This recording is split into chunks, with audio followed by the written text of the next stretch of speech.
love grow in our hearts. You were the grace that placed yourselves where lives were torn apart.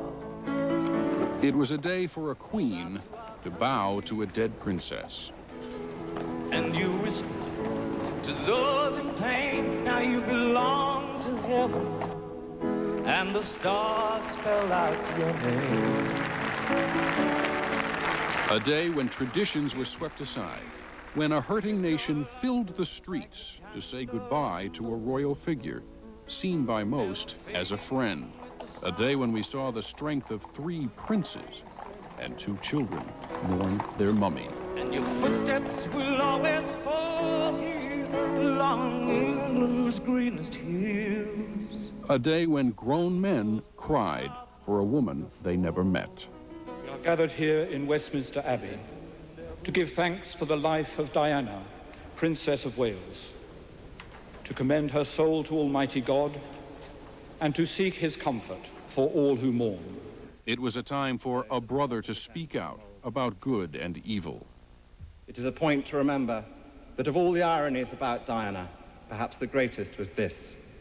A girl given the name of the ancient goddess of hunting was, in the end, the most hunted person of the modern age. For the people, a last chance to say goodbye. So many flowers, the hearse was forced to stop to clear the driver's view. Your candles burned out long before your legend ever will.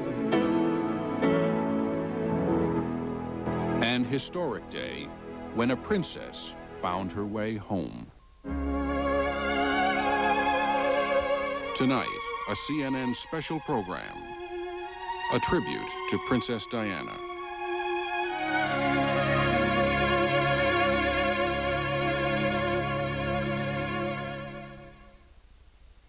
Fenwick, where were you yesterday? Didn't you get my page? Sorry, I was out of range. Airplane. Didn't you get my page? I was out of range. Tunnels. Didn't you get my page? Out of range? Subway. Introducing Skyward Plus guaranteed messaging from SkyTel, the first paging service that stores your messages when you go out of range and automatically delivers them when you get back. Let me guess. Alien abduction. How'd you know? So get Skyward Plus from SkyTel and get the message guaranteed.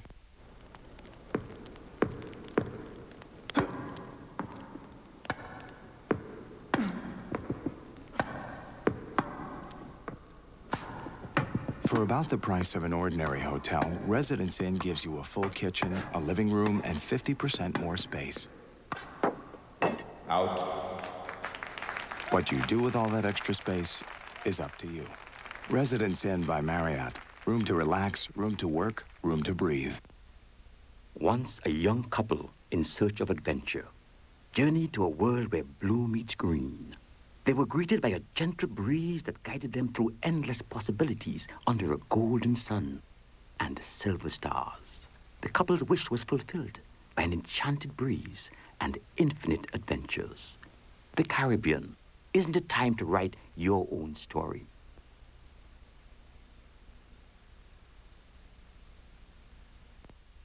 When you have heart disease, what you want to do is control blood pressure so that you don't get to the point where you have a heart attack.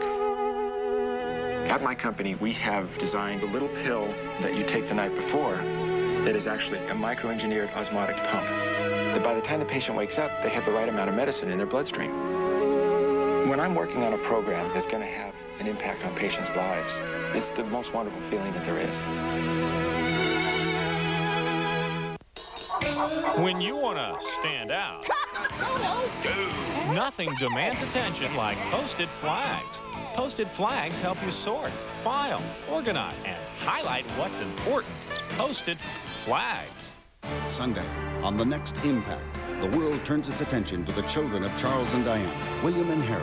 How they publicly deal with the tragedy will say a lot about the future of the royal family. Young royals in the spotlight. Impact, Sunday, 9 Eastern on CNN.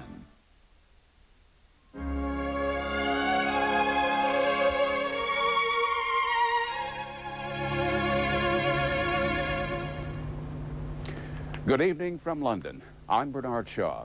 What kind of day has this been? Look, around Kensington Palace, hundreds of people have gathered, keeping vigil by candlelight. It's been 12 hours since Princess Diana's funeral ended, but there are still tears. For the next 3 hours, we will take you back through a day that will live forever in the memory of one of the world's most historic cities. This was a day filled with tears and song, reflection and silence. It was a day of looking inward for many, and for one lashing out. London and the world said goodbye to Princess Diana. This is how this most remarkable Saturday began.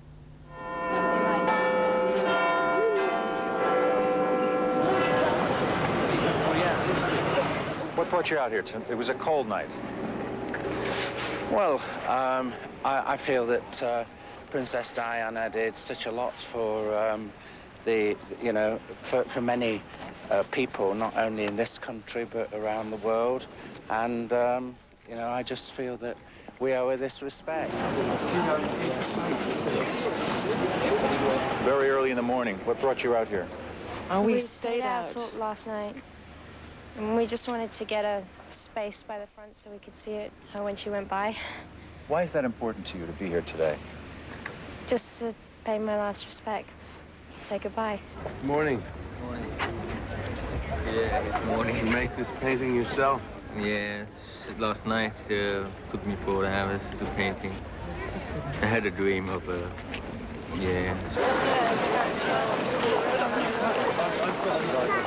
What made you come out today, and what made you bring your daughter? Ooh, I think it's important we all come and see.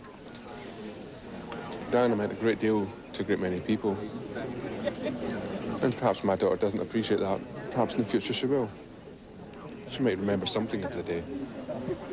And we do it as a family, really. No. It's no Harry's place. No, it's such a shame.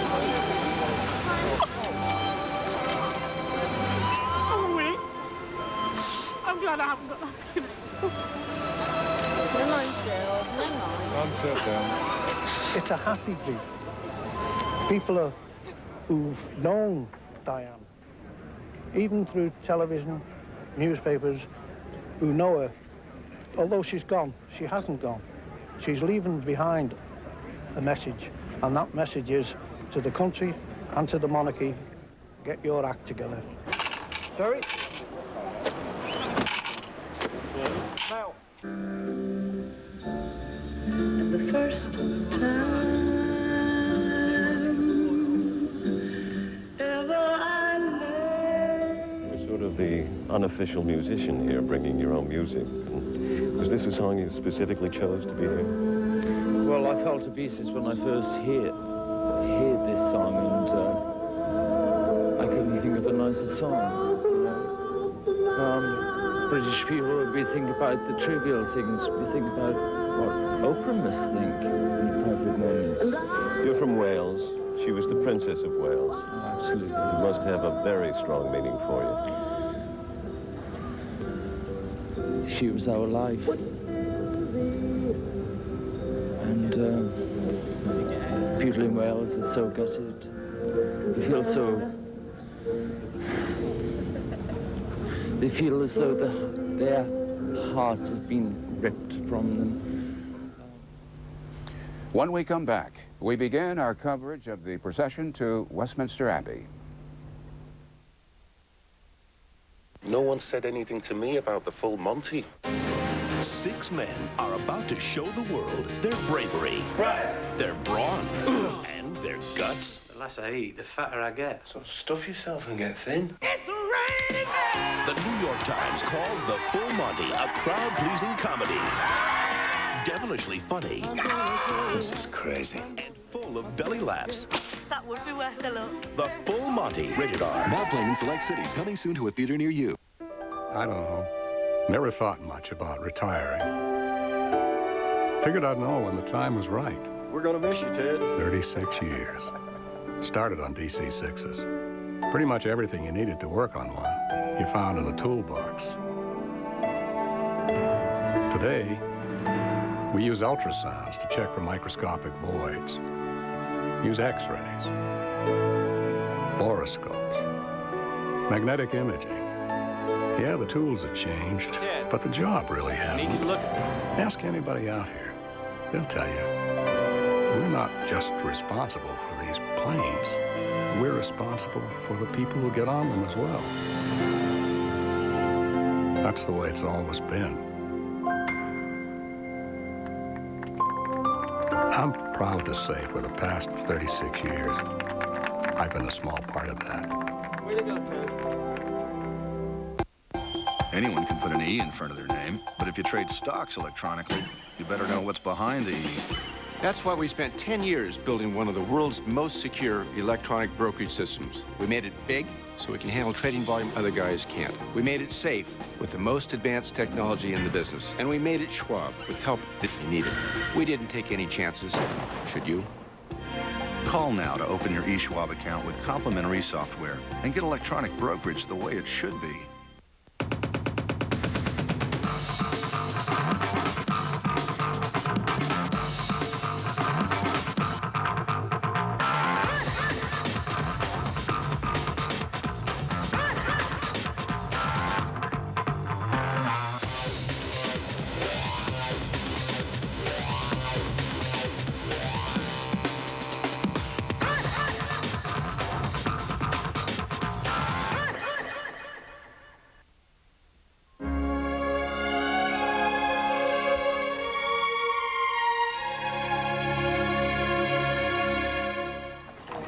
As we watch these pictures with our viewers around the world in 210 countries, a man who's written 2 biographies, Nicholas Davies, is watching these pictures, and I was looking at the expression on your face.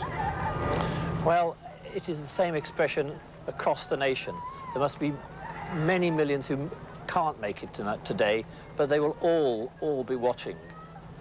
And they will all be in a somber mood. So very, very different, Bernie, to those incredible scenes that took place in 1981 when they married, when the flags were waving and the people were cheering. Today, all of us feel as though it should never have happened. These 6 black horses pulling the gun carriage, holding the coffin, a coffin draped with the royal standard. We remember the royal standard covering the coffin when Princess Diana's body was borne by air from Paris to London by Prince Charles. Along with these horses, 8 mounted policemen escorting the procession, as well as 12 bearers from the King's Troop Royal Horse Artillery. Throughout this funeral cortege, every time 60 seconds pass, we will hear 1 tenor bell. Every minute, the sound of the tenor bell. Nicholas Davies, we're going to see something extraordinary when we reach St. James's Palace. Yes, what is happening here really is that it has become a very personal funeral. Usually these great royal state funerals, as we call them, are full of ceremony, full of protocol, full of tradition. Already we can see this is changing, that it is a far more personal funeral than anyone would have imagined for Princess Diana. And that appears to have been because her brother, Earl Spencer, who she, by the way, brought up as only 18 months older, but they were very, very close when she was a child. He's insisted that it becomes more of a people's funeral than ever we would have imagined the princess to have had.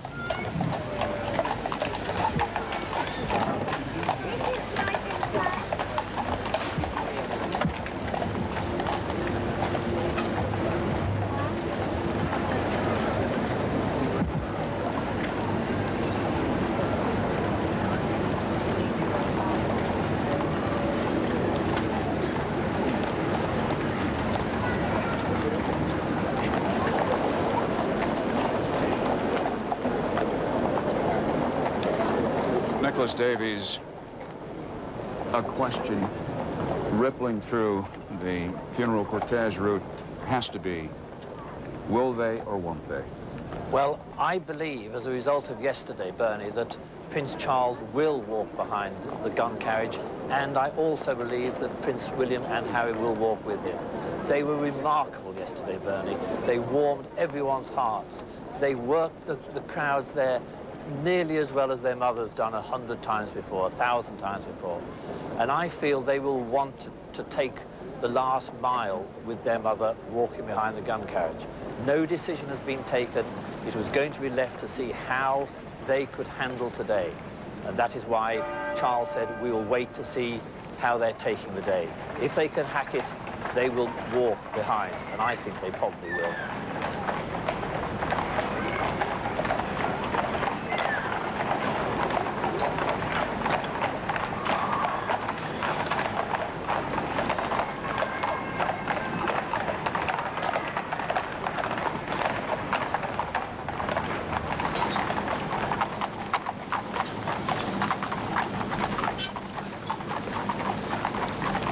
As the procession moves here in London, the military precision is, if you will, very, very precise. The soldiers are marching at what's called dead march step. 70 paces per minute.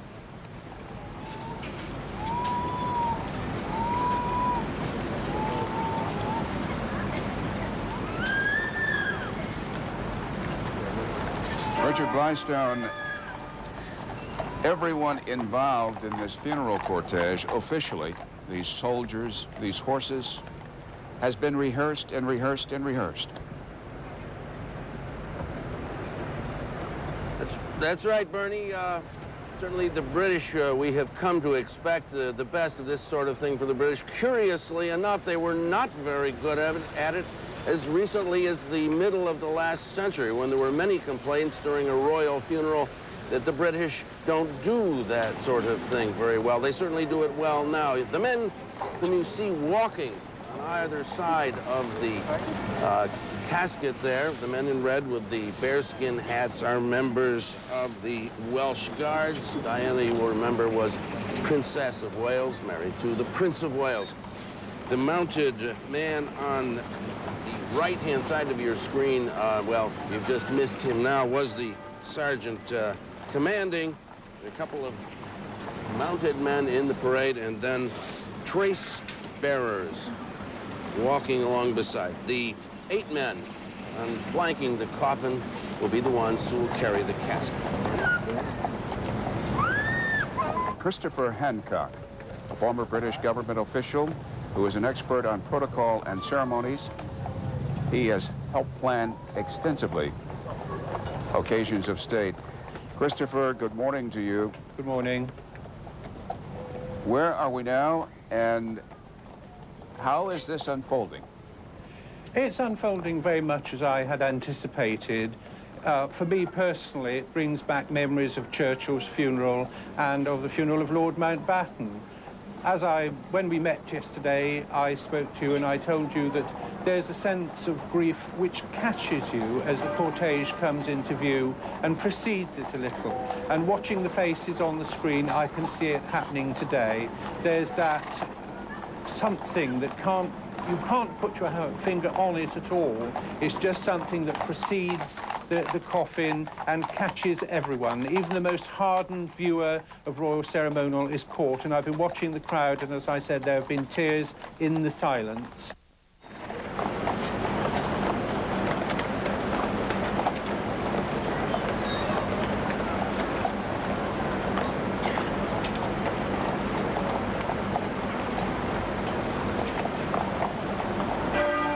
Christopher Hancock, the tenor bell every 60 seconds as the cortege moves down the streets here.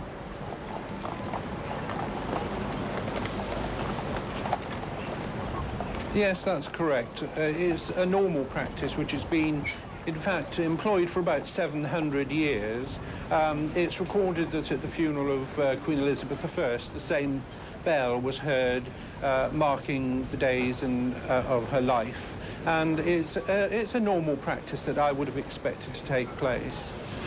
If the Princess of Wales had become Queen and this had been a slightly bigger funeral, then Big Ben would have also tolled throughout the procession, as it did for King George VI and Winston Churchill, but not for Lord Mountbatten. Christopher, let me interrupt you for just a moment to make note of some very well-known faces, as many more will be coming.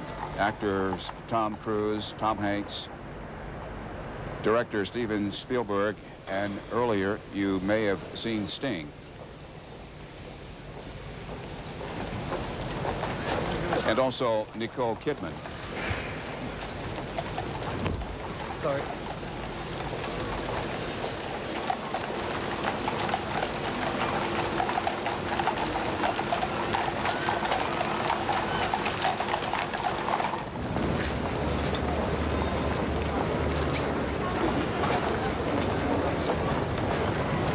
The many charities that Princess Diana was involved with have representatives who will be joining in once the funeral cortege reaches St. James's Place. Throughout the past few days, we have talked to many people, and representatives of these various charitable groups have expressed complete ecstasy that they are going to have a chance to express their appreciation, to express their love for the work of Princess Diana by actually being in the funeral cortege. We're just looking at some of these representatives.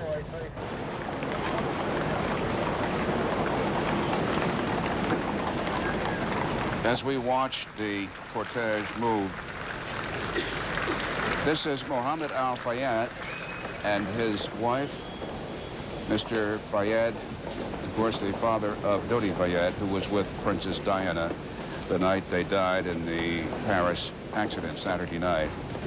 Opera singer Luciano Pavarotti, he was so overtaken upon hearing the word of Princess Diana's death that he simply could not sing in London. And a few days ago, Wednesday, his office sent word that while he would not sing at Diana's funeral, he would be here. He is here.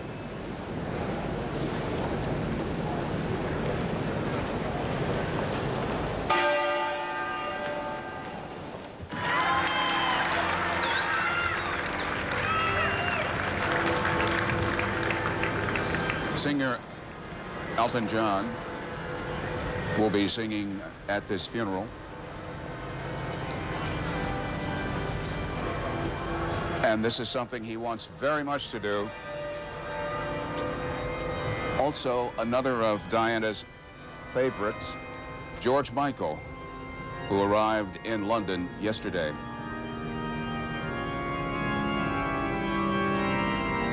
No doubt you have heard that Elton John has rewritten the beginning lyrics of what he will perform.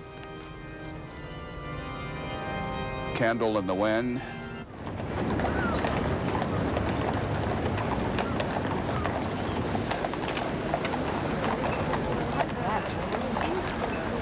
The funeral cortege is moving along Constitution Hill, and in a short while we're going to come into the area where Buckingham Palace is. Then they will proceed to St. James's Palace. Right now, another landmark, Wellington Arch.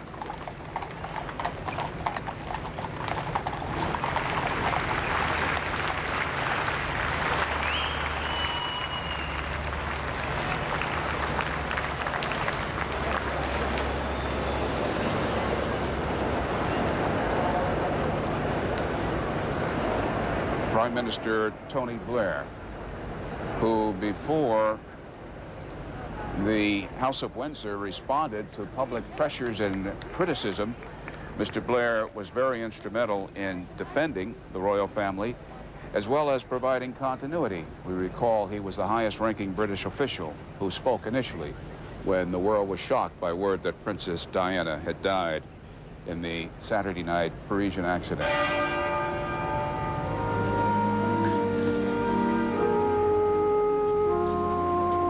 former United States Secretary of State Henry Kissinger and his wife Nancy. There's one thing I want to point out to you, because once the funeral ceremony gets underway, you will not see this. Sir Richard Attenborough, famed movie director, we will not be seeing these kinds of close-ups. The Spencer family has requested that there not be close-ups such as this nature. So has the royal family. During the funeral, we will not be looking at close-ups.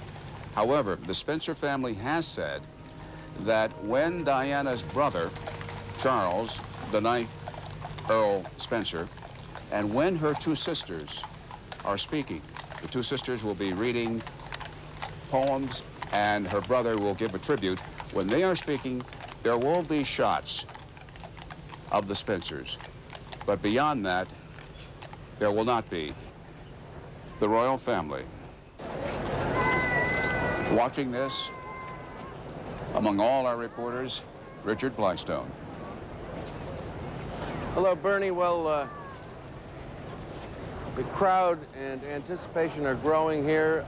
The Queen Elizabeth has just arrived out in the street in front of Buckingham Palace, along with other members of the royal family, and drew a round of applause as she emerged from the gate. With her, Sarah Ferguson, the Duchess of York, also divorced from one of the princes. Sarah and Princess Diana were great pals, even before the time that they were married, and this certainly will be a heavy blow to Sarah Ferguson. As we watch the cortege move along, Nicholas Davies, just seeing the royal family, led by the Queen of England, standing and waiting and standing is symbolic. Oh, extraordinarily so. Never does the Queen wait patiently for something like this to occur. And the very fact that she's been seen waiting for Diana's cortege to come down Constitution Hill towards Buckingham Palace is remarkable. It is once again an effort on their behalf to show the nation that they really cared for Diana. The leader of the United States delegation, First Lady Hillary Rodham Clinton, is being escorted now into Westminster Abbey.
When our special continues, the most remarkable moment of the day, 3 generations of royalty, 4 princes pay their respects.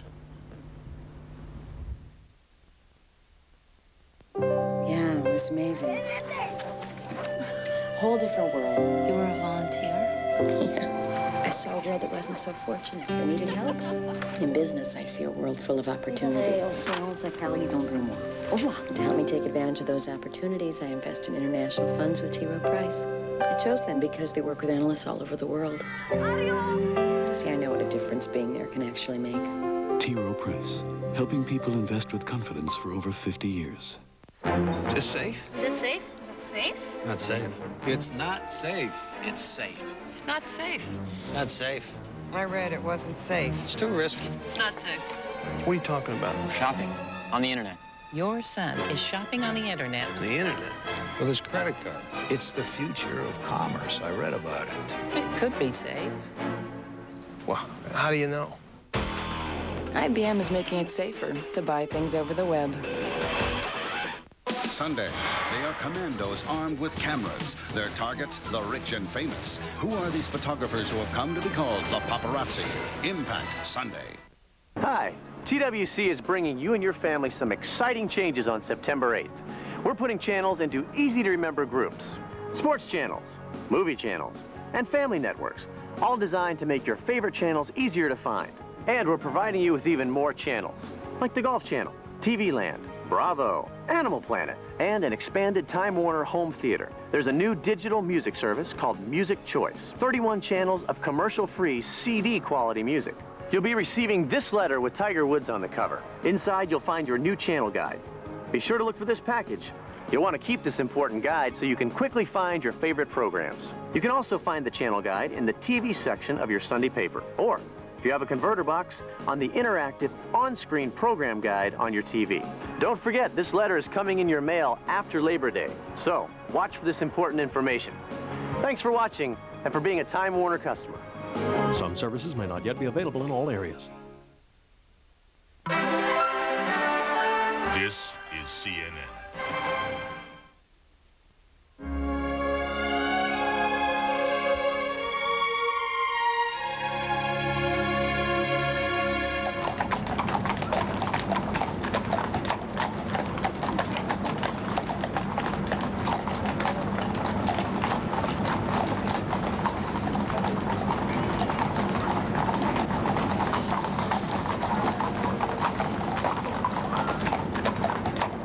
Westminster Abbey, the entrance. As the cortege continues moving 70 paces per minute, every 60 seconds, the pealing of the dinner bell, and very, very shortly at St. James's Palace, we're going to see 3 generations of royals. We're going to see the Duke of Edinburgh, father of Prince Charles, and here we come. On the right, Prince Harry, who will be 13 years old in a week or so. His dad to your left in the center of your screen, and Prince William walking behind.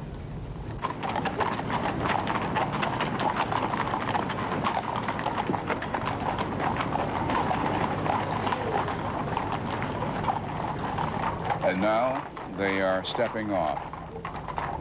This is an incredible picture. 3 generations from the House of Windsor. They're leaving St. James's Palace. If you're just joining our coverage, the coffin of Princess Diana is moving now past St. James's Palace with her sons, with her former husband, Prince Charles, and his father, having stepped in behind.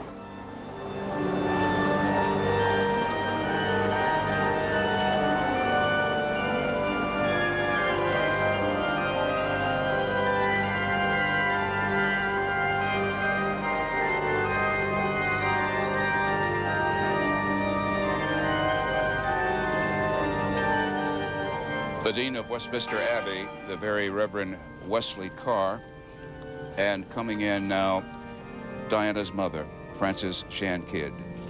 She came in from Scotland 2 days ago, and last night she attended a very moving mass celebrated by the Roman Catholic Church. She converted to the faith 3 years ago.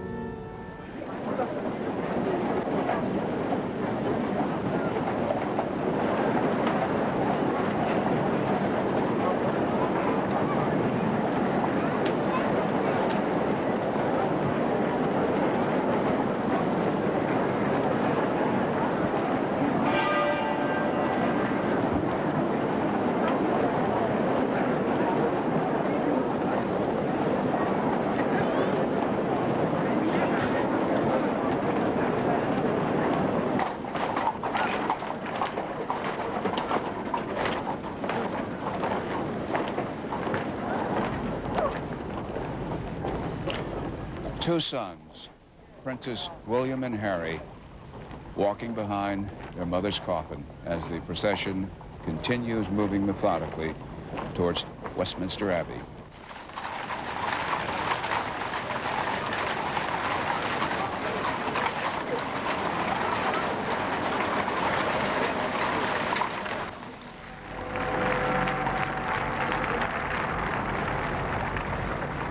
For the first time in the history of Great Britain, the Union Jack is at half-mast atop Buckingham Palace.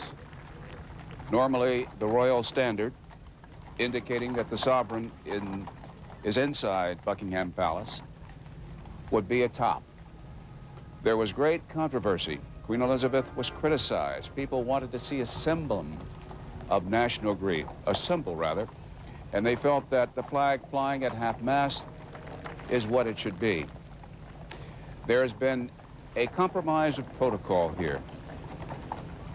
In this country, the sovereign is never dead. You've heard the expression, long live the king, long live the queen. And Buckingham Palace was very concerned about this precedent. So the compromise was this. Once Queen Elizabeth left Buckingham Palace, then the Union Jack would be lowered to half-mast. The flowers atop Princess Diana's coffin.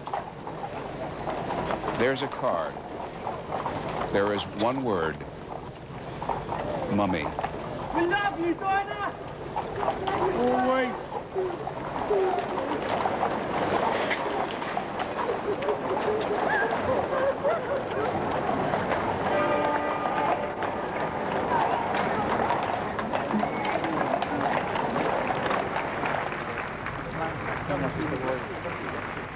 Now in the Abbey.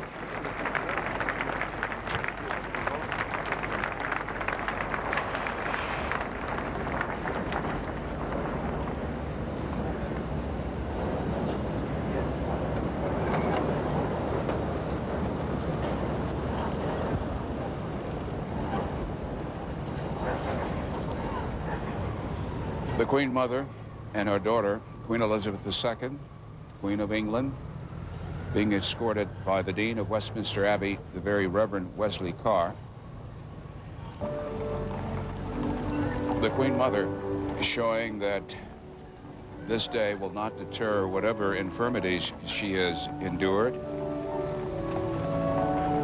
She is 97 years old, and we have just seen her come down the aisle at Westminster Abbey with a cane, but coming down under her own steam.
Princess Diana, a royal tribute, continues in a moment. As we return to Westminster Abbey to hear first from Princess Diana's sisters. I need the Hinky file faxed to the Home Office and get me 20 copies for the board meeting.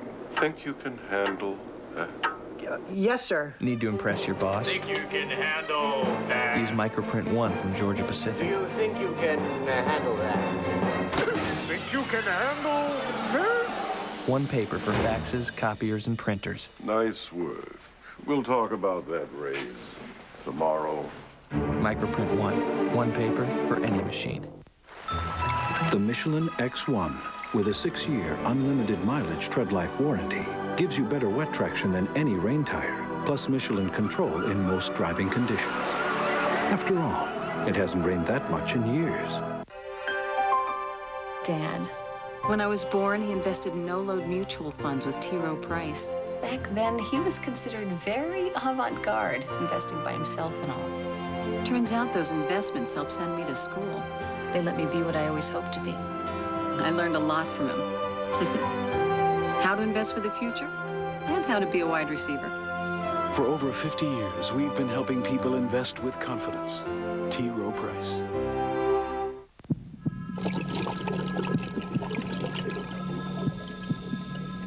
Just how important is it that welders use the right combination of welding and cutting equipment and filler metals?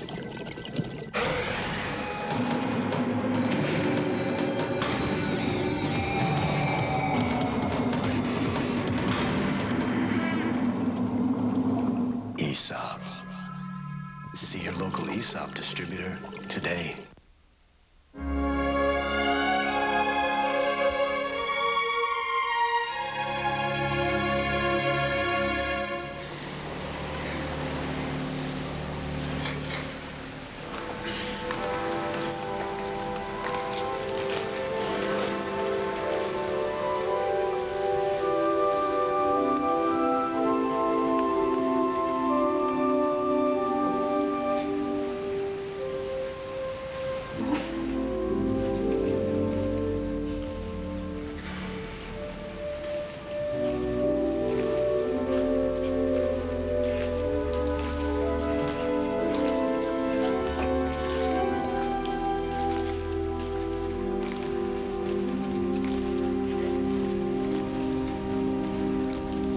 The funeral cortege, entering through the great west door, is now in Westminster Abbey.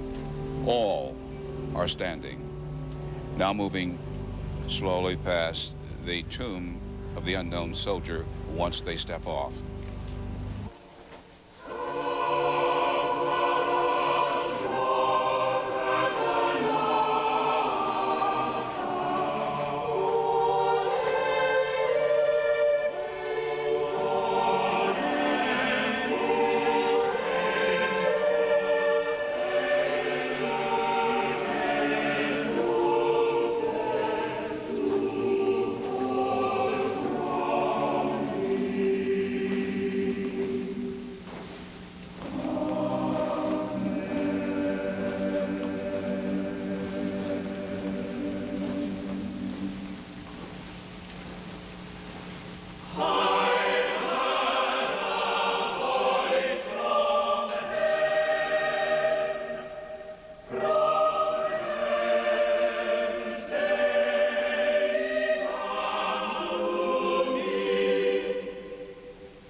We are gathered here in Westminster Abbey to give thanks for the life of Diana, Princess of Wales, to commend her soul to Almighty God, and to seek his comfort for all who mourn. We particularly pray for God's restoring peace and loving presence with her children, the Princes William and Harry, and all her family. In her life, Diana profoundly influenced this nation and the world. Although a princess, she was someone for whom, from afar, we dared to feel affection, and by whom we were all intrigued. She kept company with kings and queens, with princes and presidents, but especially we remember her humane concerns and how she met individuals and made them feel significant. In her death, she commands the sympathy of millions. Whatever our beliefs and faith, let us with thanksgiving remember her life and enjoyment of it. Let us rededicate to God the work of those many charities that she supported. Let us commit ourselves anew to caring for others. And let us offer to him and for his service our own mortality and vulnerability.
If I should die and leave you here a while, be not like others, sore undone, who keep long vigils by the silent dust and weep.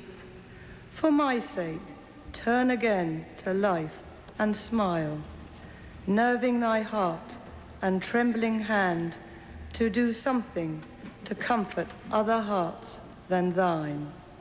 Complete these dear unfinished tasks of mine, and I, perchance, may therein comfort you.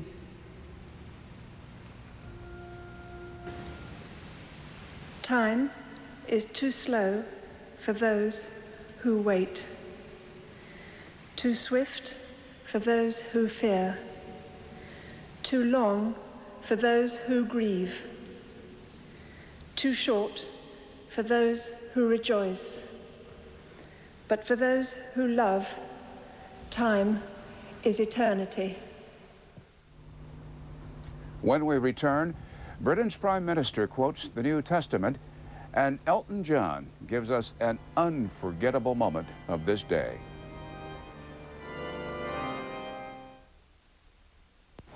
Oh, hi, honey. Am I excited about Thursday? Of course, Thursday's our anniversary. Of course I planned a trip. Yeah, we're taking the Orient Express to Spot. in Thailand for bird watching. Love you too. Bye. New Visa Platinum. Did you go to Thailand? For the world of purchase power for the unexpected, including that trip you never thought you'd take. This was such a surprise. Yeah. New Visa Platinum. It's everywhere you want to be. What is that thing in the middle of the road? First it's in your lane, then it's not. Then it is again. Getting closer and closer, and you still can't tell what it is. Maybe it's harmless. But what if it's not? And what's going to happen if you hit it? You can always find reasons to worry about your tires, but General's give you more reasons not to, because General tires provide superior quality, value, and performance, and most have road hazard protection, so you'll be ready for anything. Sooner or later, you'll own General's. So it's true, isn't it? You guys really are moving? Yeah. Well, that's just great. Well, listen, they have to sell the house first. So? Well, selling a house takes time. We'll at least have the whole summer together. You think?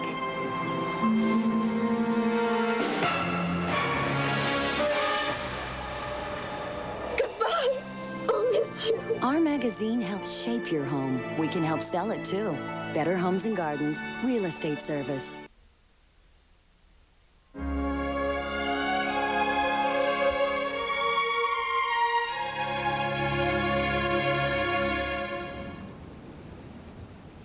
Though I speak with the tongues of men and of angels, and have not love, I am become as sounding brass or a tinkling cymbal. And though I have the gift of prophecy, and understand all mysteries and all knowledge, and though I have all faith so that I could remove mountains, and have not love, I am nothing. And though I bestow all my goods to feed the poor, and though I give my body to be burned, and have not love, it profiteth me nothing. Love suffereth long, and is kind. Love envieth not, love vaunteth not itself, is not puffed up, doth not behave itself unseemly, seeketh not her own, is not easily provoked, thinketh no evil, rejoiceth not in iniquity, but rejoiceth in the truth. Beareth all things, believeth all things, hopeth all things, endureth all things. Love never faileth. But whether there be prophecies, they shall fail. Whether there be tongues, they shall cease. Whether there be knowledge, it shall vanish away. For we know in part, and we prophesy in part. But when that which is perfect is come, then that which is in part shall be done away. When I was a child, I spake as a child, I understood as a child, I thought as a child. But when I became a man, I put away childish things. For now, we see through a glass darkly, but then face to face. Now I know in part, but then shall I know even as also I am known. And now abideth faith, hope, love, These three, but the greatest of these is love.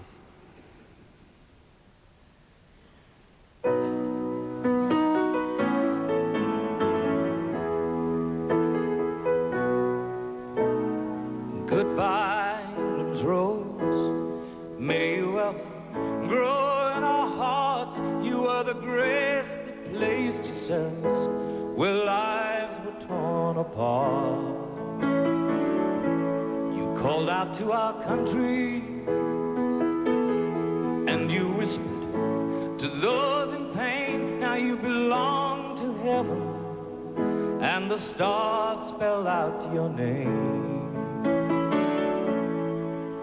And it seems to me you lived your life like a candle in the wind, never fading with the sunset when the rain set in.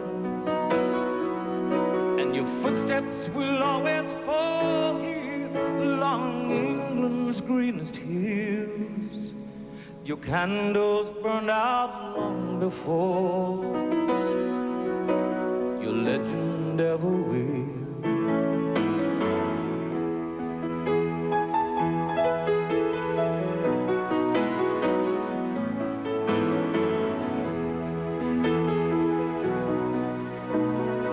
Loveliness we've lost, those empty days without your smile. This torch we'll always carry for our nation's golden child. Even though we try, the truth brings us to tears. All our words cannot express the joy you've brought us through the years. And it seems to me you've lived your life like a candle in the wind, never fading with the sunset when the rain set in. Your footsteps will always fall here along England's greenest hills. Your candles burned out long before your legend ever will.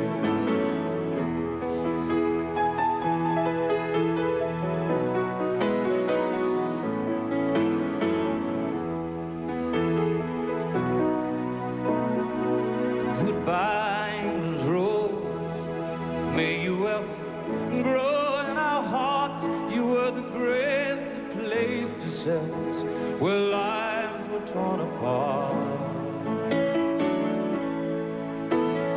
Goodbye, English road, from a country lost without your soul, who missed the wings of your compassion more than you will ever know. And it seems to me you've lived your life like a candle in the wind, never fading with the sunset when the rain set in. And your footsteps will always fall here along England's greenest hills. Your candles burned out long before your legend ever will.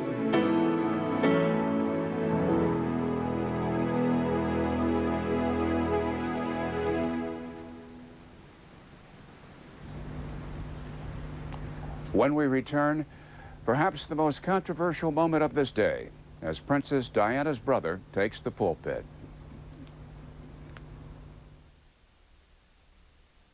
Sunday, they are commandos armed with cameras. Their targets, the rich and famous. Who are these photographers who have come to be called the paparazzi?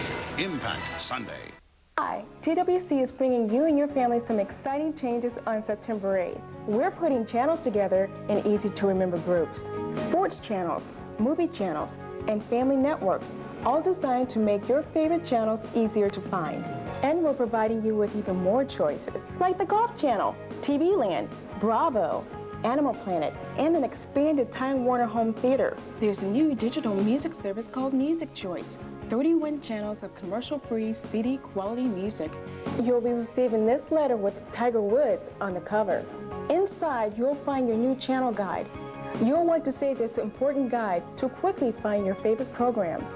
You can also find the channel guide in the TV section of your Sunday paper, or if you have a converter box, on the interactive on-screen program guide on your TV. Don't forget, this letter is coming to you after Labor Day, so check your mail for this important information. Some services may not yet be available in all areas. As a small business owner, you're setting a remarkable pace. A pace that has generated 824,000 new jobs in the past 5 years. Which is why at Barnett, we've created ideas that work for you. 24 hours a day.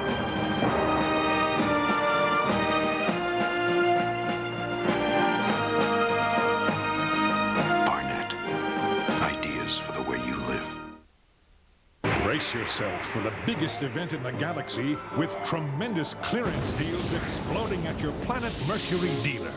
Like $17.50 cash back or low 1.9% APR financing on the full-size Grand Marquis. Or get $2,000 cash back on Mercury Sable, one of America's favorite family sedans. But now's the time to react because the shockwaves of this summer clearance won't last long. So see your Mercury dealer today. This is CNN.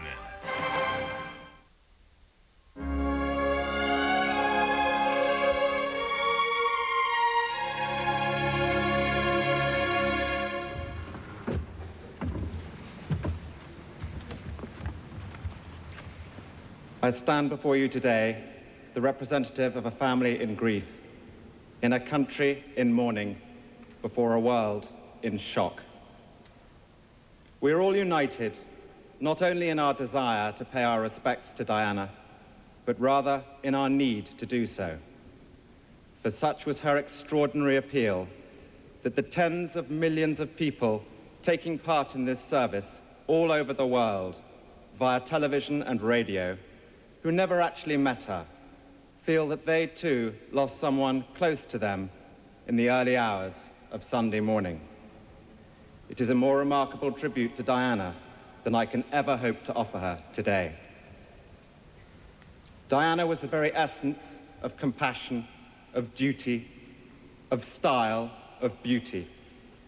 All over the world, she was a symbol of selfless humanity, a standard bearer for the rights of the truly downtrodden, a very British girl who transcended nationality, someone with a natural nobility who was classless, and who proved in the last year that she needed no royal title to continue to generate her particular brand of magic. Today is our chance to say thank you for the way you brightened our lives, even though God granted you but half a life.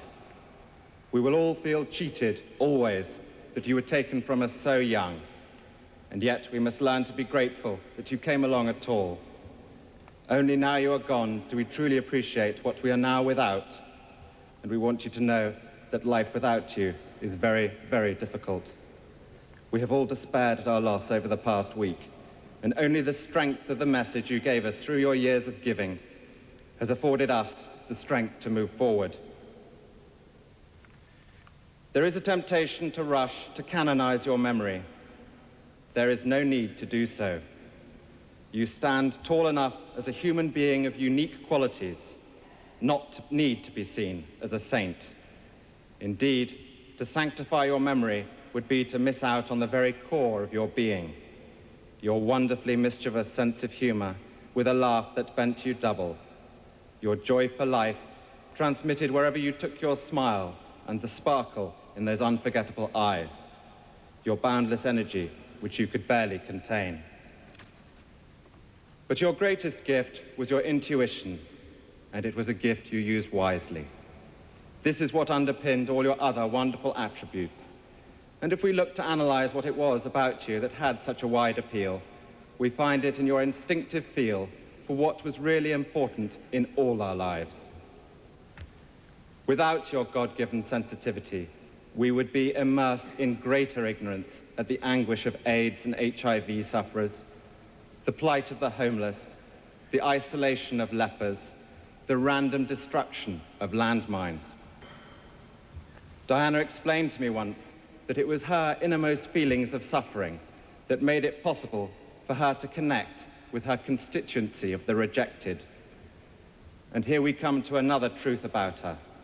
For all the status, the glamour, the applause, Diana remained throughout a very insecure person at heart, almost childlike in her desire to do good for others so she could release herself from deep feelings of unworthiness, of which her eating disorders were merely a symptom. The world sensed this part of her character and cherished her for her vulnerability, whilst admiring her for her honesty. The last time I saw Diana was on July the 1st, her birthday, in London, when typically she was not taking time to celebrate her special day with friends, but was guest of honor at a fundraising charity evening. She sparkled, of course, but I would rather cherish the days I spent with her in March, when she came to visit me and my children in our home in South Africa. I am proud of the fact that, apart from when she was on public display meeting President Mandela, we managed to contrive to stop the ever-present paparazzi from getting a single picture of her. That meant a lot to her. These were days I will always treasure. It was as if we had been transported back to our childhood, when we spent such an enormous amount of time together, the two youngest in the family. Fundamentally, she hadn't changed at all from the big sister who mothered me as a baby, fought with me at school, and endured those long train journeys between our parents' homes with me at weekends. It is a tribute to her level-headedness and strength that despite the most bizarre life imaginable after her childhood, she remained intact, true to herself. There is no doubt that she was looking for a new direction in her life at this time. She talked endlessly of getting away from England, mainly because of the treatment that she received at the hands of the newspapers. I don't think she ever understood why her genuinely good intentions were sneered at by the media, why there appeared to be a permanent quest on their behalf to bring her down. It is baffling. My own and only explanation is that genuine goodness is threatening to those at the opposite end of the moral spectrum. It is a point to remember that of all the ironies about Diana, perhaps the greatest was this: a girl given the name of the ancient goddess of hunting was, in the end, the most hunted person of the modern age. She would want us today to pledge ourselves to protecting her beloved boys, William and Harry, from a similar fate. And I do this here, Diana, on your behalf. We will not allow them to suffer the anguish that used regularly to drive you to tearful despair. And beyond that, on behalf of your mother and sisters, I pledge that we, your blood family, will do all we can to continue the imaginative and loving way in which you are steering these two exceptional young men, so that their souls are not simply immersed by duty and tradition, but can sing openly as you planned. We fully respect the heritage into which they have both been born, and will always respect and encourage them in their royal role. But we, like you, recognize the need for them to experience as many different aspects of life as possible, to arm them spiritually and emotionally for the years ahead. I know you would have expected nothing less from us. William and Harry, we all care desperately for you today. We're all chewed up with sadness at the loss of a woman who wasn't even our mother. How great your suffering is, we cannot even imagine. I would like to end by thanking God for the small mercies he's shown us at this dreadful time, for taking Diana at her most beautiful and radiant, and when she had joy in her private life. Above all, we give thanks for the life of a woman I'm so proud to be able to call my sister, the unique, the complex, the extraordinary and irreplaceable Diana, whose beauty, both internal and external, will never be extinguished from our minds.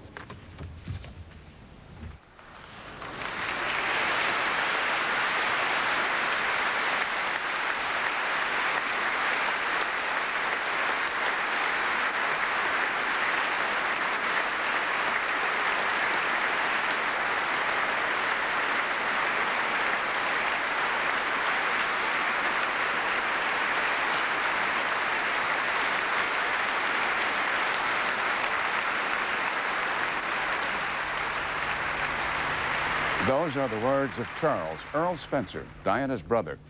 We will discuss their impact later in this program. But coming next, the Archbishop of Canterbury leads the final public prayers for the princess, and the last stage of Diana's journey begins. Thy will be done on earth as it is. Wouldn't it be nice if everything were guaranteed like cable service? Sorry to keep you waiting. Here's $20. I'm sorry your table wasn't ready. Your dinner will be free. It would be nice, but only your cable company offers you these guarantees. On-time service appointments or $20 refund. Guaranteed. And on-time installation or it's free. Guaranteed. Too bad everything isn't guaranteed like cable service. Sorry we're late, folks. This flight will be free. If your mouthwash tastes a little too medicine-y to you, taste Scope. It kills as many bad breath germs as the leading medicine-y mouthwash. Its minty taste tells you how minty fresh your breath can be. Get kissably close with Scope. You like the way you feel when you get what you need, like the key to your heart, like a break in the weather. You deserve someone who's always there at your service. Quality care. Quality Care Service from Ford and Lincoln Mercury dealers. I could use something for this headache, Liz. I've got Tylenol. I thought you used something else. No, my doctor told me to switch. Really? How come? He said Tylenol won't irritate my stomach the way aspirin and even ibuprofen sometimes can. And Tylenol's strong enough. Oh, yeah. It works great. To avoid the risk of stomach irritation, Tylenol is the pain reliever doctors recommend most. You ready for more guy talk? I am now. Tylenol, the pain reliever hospitals use most. When you want to stand out, nothing demands attention like posted flags. Posted flags help you sort, file, organize, and highlight what's important. Posted flags. Just when you get really good at being a baby, boom, you're a kid. Just when you're an expert at being a kid, you're a teenager. And when you've got the whole teenage thing nailed, you're an adult. Wouldn't it be nice to enter a new stage of life as wise as when you leave it? A money agent can help you make the right financial moves now. Because with time, we all get wiser. The trick is to get smart early enough to do you some good.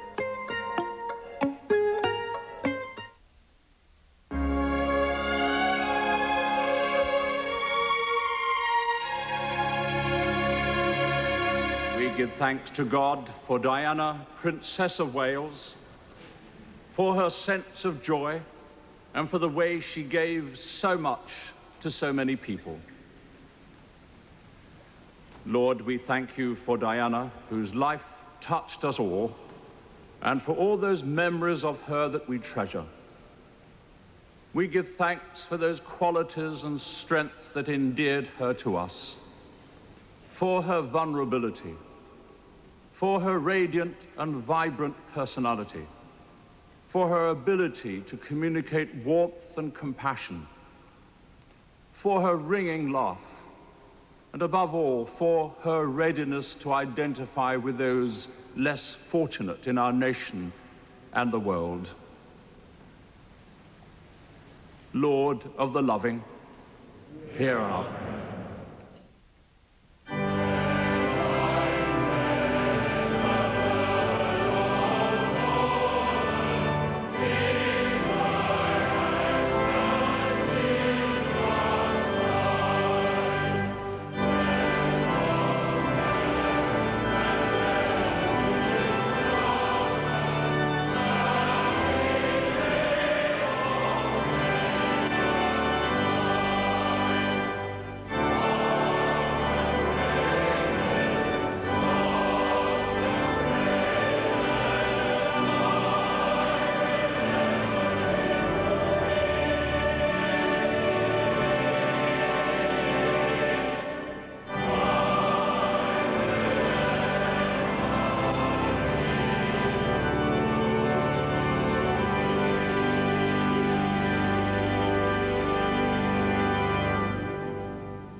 Let us commend our sister Diana to the mercy of God, our Maker and Redeemer. Diana, our companion in faith and sister in Christ, we entrust you to God. Go forth from this world in the love of the Father who created you, in the mercy of Jesus Christ who died for you, in the power of the Holy Spirit who strengthens you. At one with all the faithful, living and departed, may you rest in peace and rise in glory, where grief and misery are banished, and light and joy evermore abide. Amen.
The end of the service in Westminster Abbey is not the end of this day's story. There is much more to see and to hear. For outside the church, millions of onlookers were waiting to say goodbye. Diana's final motorcade is next.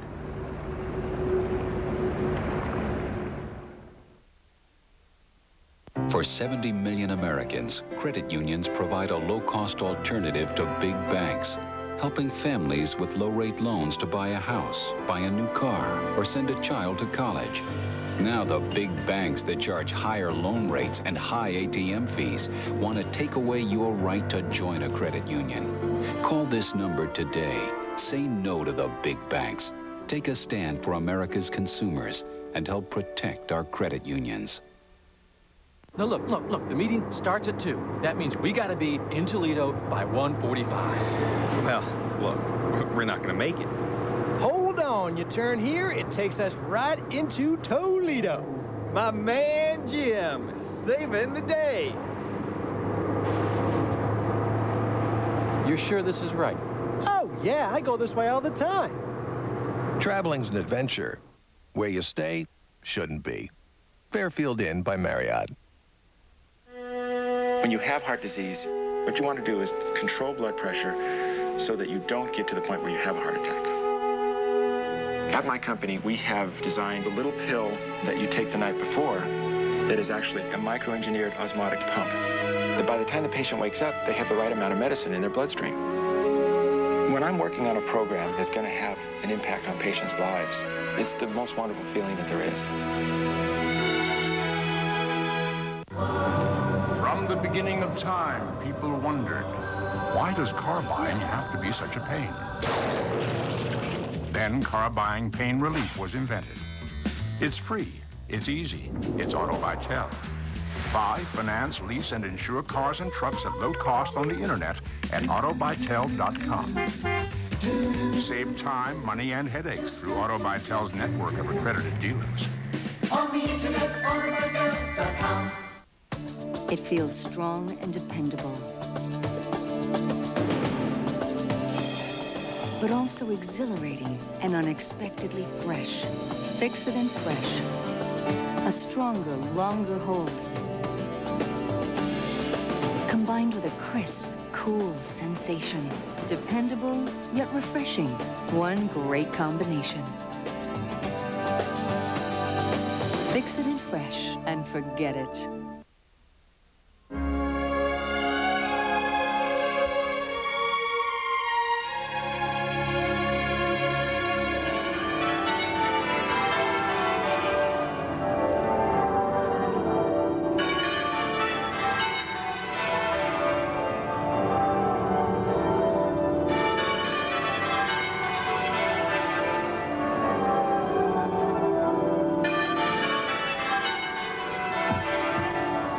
These muffled bells are designed to indicate a solemn moment of mourning.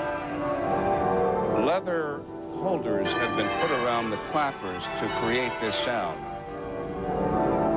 In many places in Great Britain last week, people awakened on Sunday and heard this very sound in their communities, and that's when they knew something was wrong, those who had not heard about what happened in Paris Saturday night.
applause we have heard as the car bearing the body of Diana, Princess of Wales, a very extraordinary yet refined and restrained expression of adoration here in London.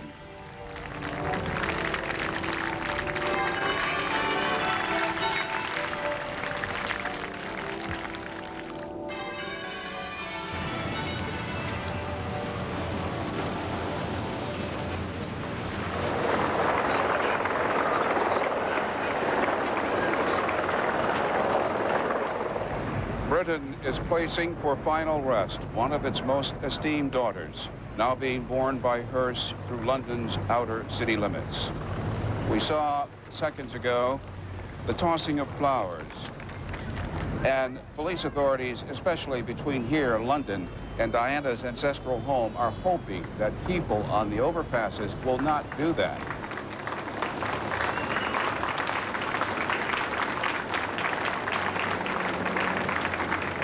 I was really upset that she died. I was heartbroken. She was a really nice lady. Did it help to see her, to be able to say goodbye? Yeah. When the carriage went past her in it, I said, bye, Diana.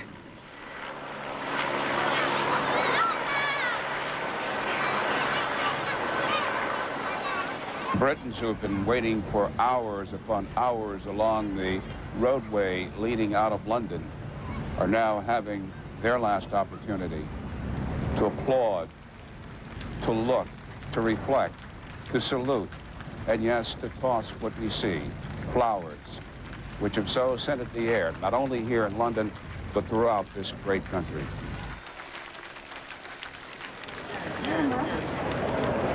The cortege stopped briefly to clear from the windshield flowers, however lovingly thrown, which were obstructing the driver's vision. Barbara Amiel, Daily Telegraph. And your friend now, coming down M1 here in Great Britain. We will never have the like again of someone of such glamour, such color, such light, and such life.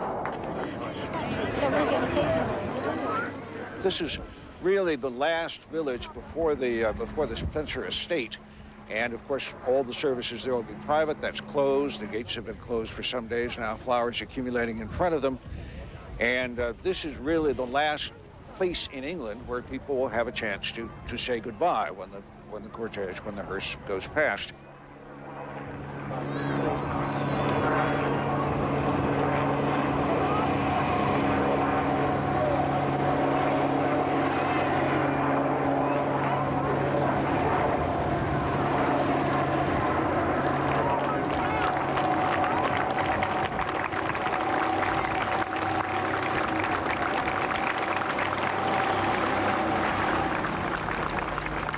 Still to come, the people of the small cities and towns outside London say their final farewells and share their thoughts about Diana. Monday on CNN's Larry King Live. Diana's final farewell. Monday, 9 Eastern on CNN. Hi, TWC is bringing you and your family some exciting changes on September 8th. We're putting channels into easy-to-remember groups. Sports channels, movie channels, and family networks, all designed to make your favorite channels easier to find. And we're providing you with even more channels, like the Golf Channel, TV Land, Bravo, Animal Planet, and an expanded Time Warner home theater. There's a new digital music service called Music Choice. 31 channels of commercial-free CD-quality music. You'll be receiving this letter with Tiger Woods on the cover. Inside, you'll find your new channel guide. Be sure to look for this package. You'll want to keep this important guide so you can quickly find your favorite programs. You can also find the channel guide in the TV section of your Sunday paper, or if you have a converter box, on the interactive on-screen program guide on your TV. Don't forget, this letter is coming in your mail after Labor Day, so watch for this important information. Thanks for watching and for being a Time Warner customer. Some services may not yet be available in all areas. This is CNN.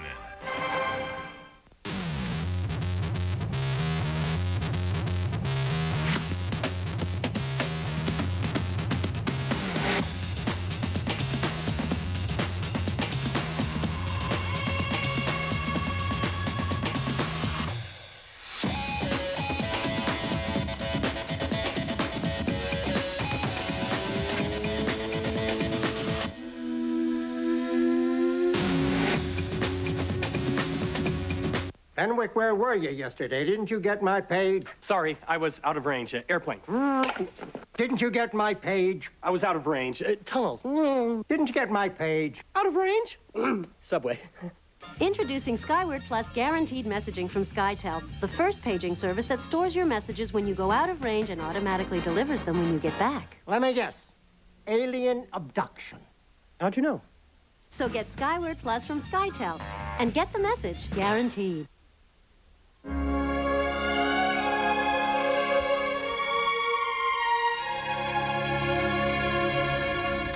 As the hearse carrying Diana's coffin headed from London to the Spencer ancestral home at Althorp, it passed through a number of small cities and towns. Crowds continued to line the road. CNN's Bruce Morton joined the onlookers in Harleston. In the early morning, even before the service, a few people strolled and sat along the road through the village of Harleston, last stop before the Spencer estate, Althorp. Some had come the night before. Some had watched the service on television and then come. More and more as the hours went by, they came and chatted, told stories about the beautiful princess, children and old people, ready, almost anxious to wait and talk and mourn, and finally to say goodbye. We just had to come to pay our respects to Princess. We just loved her so much, and this was our way to show how much we loved her and how sad we feel at her passing. And I don't know how people are going to get over this, because it's so sad. We really loved you, Di. Everything you did, we loved about you. Your faults, everything. You were just a beautiful woman who reached out and touched the ugly and the homeless. And the love that you gave them now, we're returning to you. And that's why we've come. This is the end of the route, and I just felt that there should be someone at the end. I need to know that somebody wonderful really has gone from us. And I need to be with other people who feel the same. And we need to somehow keep her spirit and what she meant alive. And the Prime Minister's words, the funeral of a people's princess and the words of the palace. They waited 5 minutes, someone said. No, 15. I heard half an hour. They waited. And then in time, it came. Some cried, some applauded, many threw flowers. And after the cortege had passed, they talked about what they had felt. We watched it all on telly this morning, and at 1 o'clock we decided to come from Wolverhampton, and we've driven here. And just as we got here, she went by, and it was lovely. I should never forget it, but it was very quick indeed, but at least we saw her go by. Wonderful, really. I'd like to have been in London myself, but unfortunately I couldn't, so we came here instead. Do you feel it was a fitting farewell? Yes, very fitting. Very, very pleased I came. I think in a million lifetimes, nothing could ever touch the grief of a nation of today of losing her. And to pay our respects is the best thing we could ever do for her. She was a true princess. Yeah, very glad. Why? Because it's really sad watching a thing like this. Most people didn't know Diana personally, but you just feel you have to be part of a tribute to her. And you really can't answer the question. Much the same. I've never ever met her before, but you just felt compelled to be a part of it.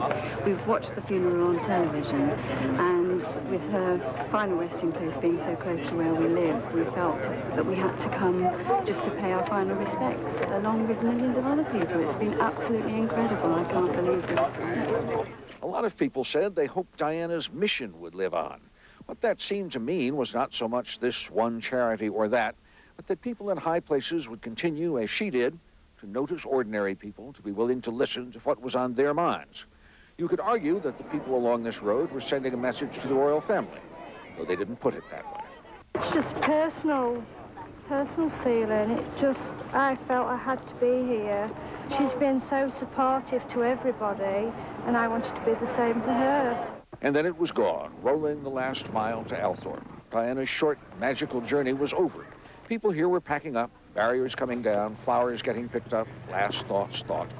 The most surprising thing about this past week may have been the many people who never met her, but mourned her as they would a friend, a sister. One man said earlier that she was to many a personal princess.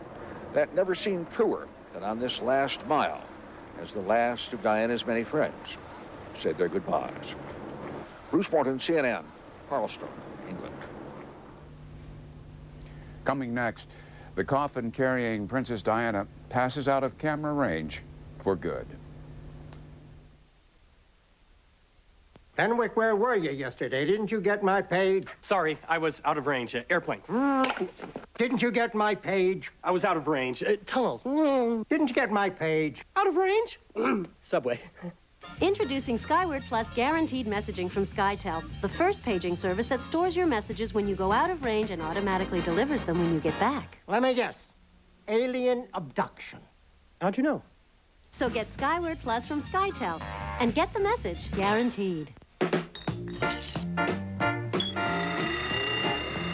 You know, I've spent years trying to create the perfect club. And yet, with all that's in my garage, the finest example of craftsmanship isn't only on my shelf. It's on my car. Cooper Tires. The one place where performance is more important than on the golf course is on the road. Cooper Tires. Drive on. Soon you may have something better to wake up to. Well, look at this. Starting September 24th, Publishers Clearinghouse will wake up 30 winners in 30 days. Enter today and soon you could wake up a winner. The Night Owl Massacre. This is a heinous crime that requires swift resolution. 3 cops thought they had it all figured out. We need evidence. I'll get the evidence. I didn't kill nobody! But what started as a murder became a mystery. I never heard of the Night Owl till today. More dangerous than they could imagine. How about some payback, big time? Even if it means paying the consequences. L.A. Confidential, rated R. Sneak preview Saturday, September 13th. Starts Friday, September 19th. My daughter tried Tylenol, but hours later, the headache came back. Her doctor suggested a leave. Just 2 can work all day. I had to take 4 Advil or 8 extra-strength Tylenol. Nothing stronger than a leave. Aleve. Before you do business on the internet, you've got to make payments safe. That's where CyberCash comes in. Our proven system makes financial transactions secure for leading banks worldwide. Every major credit card company, over 1,000 merchants, and millions of consumers. CyberCash, the way to make internet commerce pay.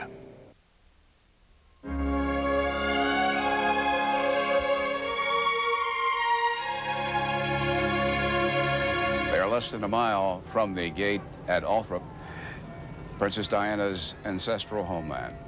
She represents the 28th generation of Spencers to live here.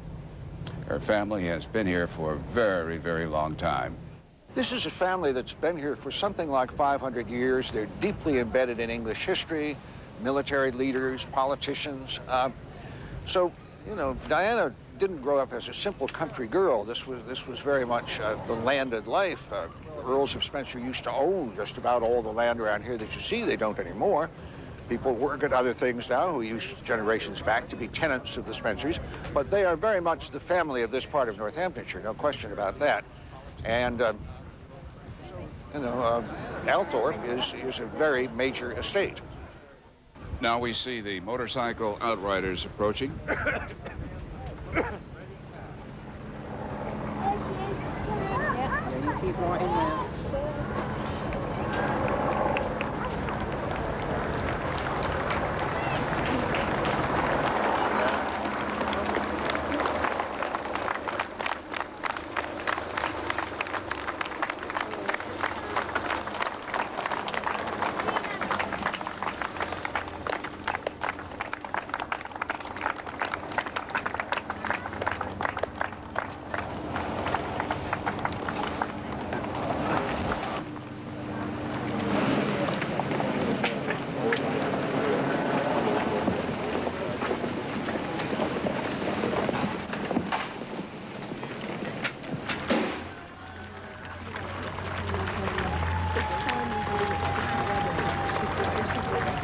Diana, Princess of Wales, has entered the gates of her home. They lined the streets. They listened to the funeral. They threw their flowers and cried and prayed. Coming next, reaction from the crowd, from the people who helped make this such a memorable day.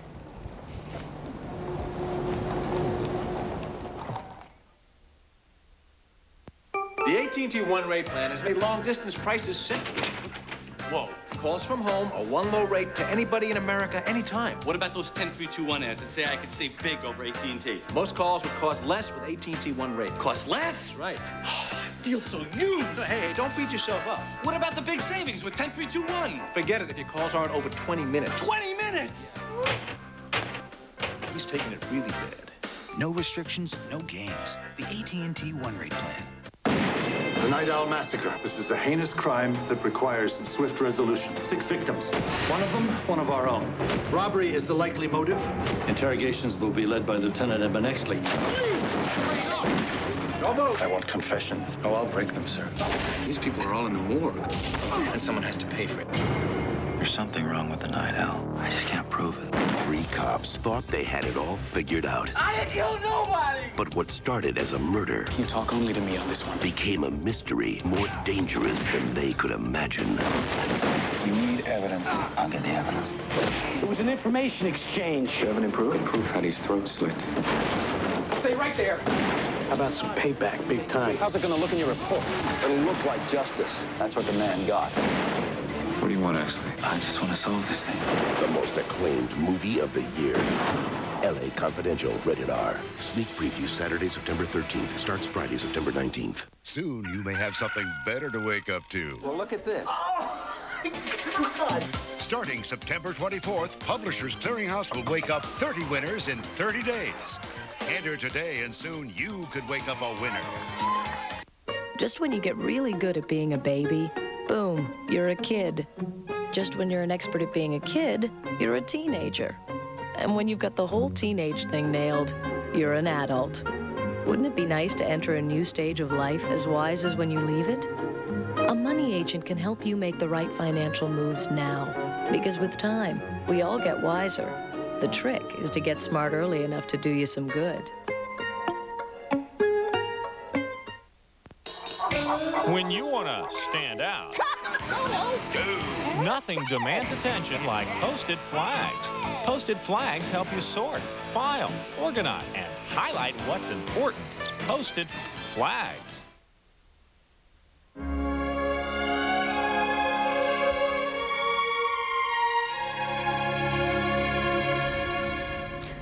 We have watched the funeral. Now let's see how this most unusual farewell affected the people who came to London to see it. We have 3 reports. First, CNN's Brent Sadler from Westminster Abbey. A shimmering sea of people at Westminster Abbey. The bell tower struck a solemn note. Shoulder to shoulder they stood, straining for a better view, angling for the perfect picture, suspended in thought and prayer. Too many mourners in too tight a space. We don't want arguments tonight, do we? No trouble tonight. A funeral with splashes of Hollywood, stars of stage and screen. Tom Hanks, Tom Cruise, and wife Nicole Kidman. Director Steven Spielberg among them, waiting patiently to enter the Abbey. Supporting roles in this theater of sadness.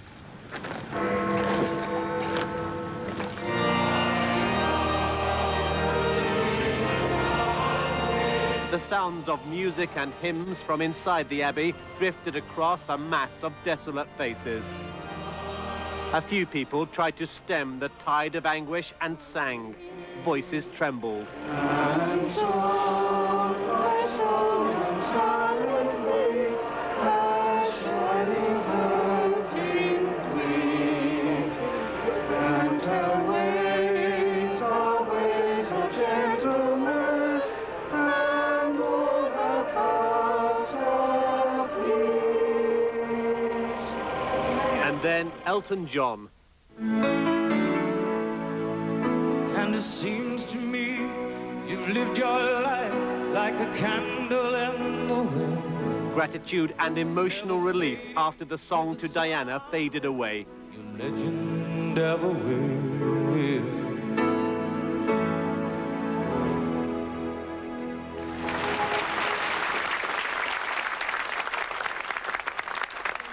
If we look to analyze what it was about you that had such a wide appeal, we find it in your instinctive feel for what was really important in all our lives.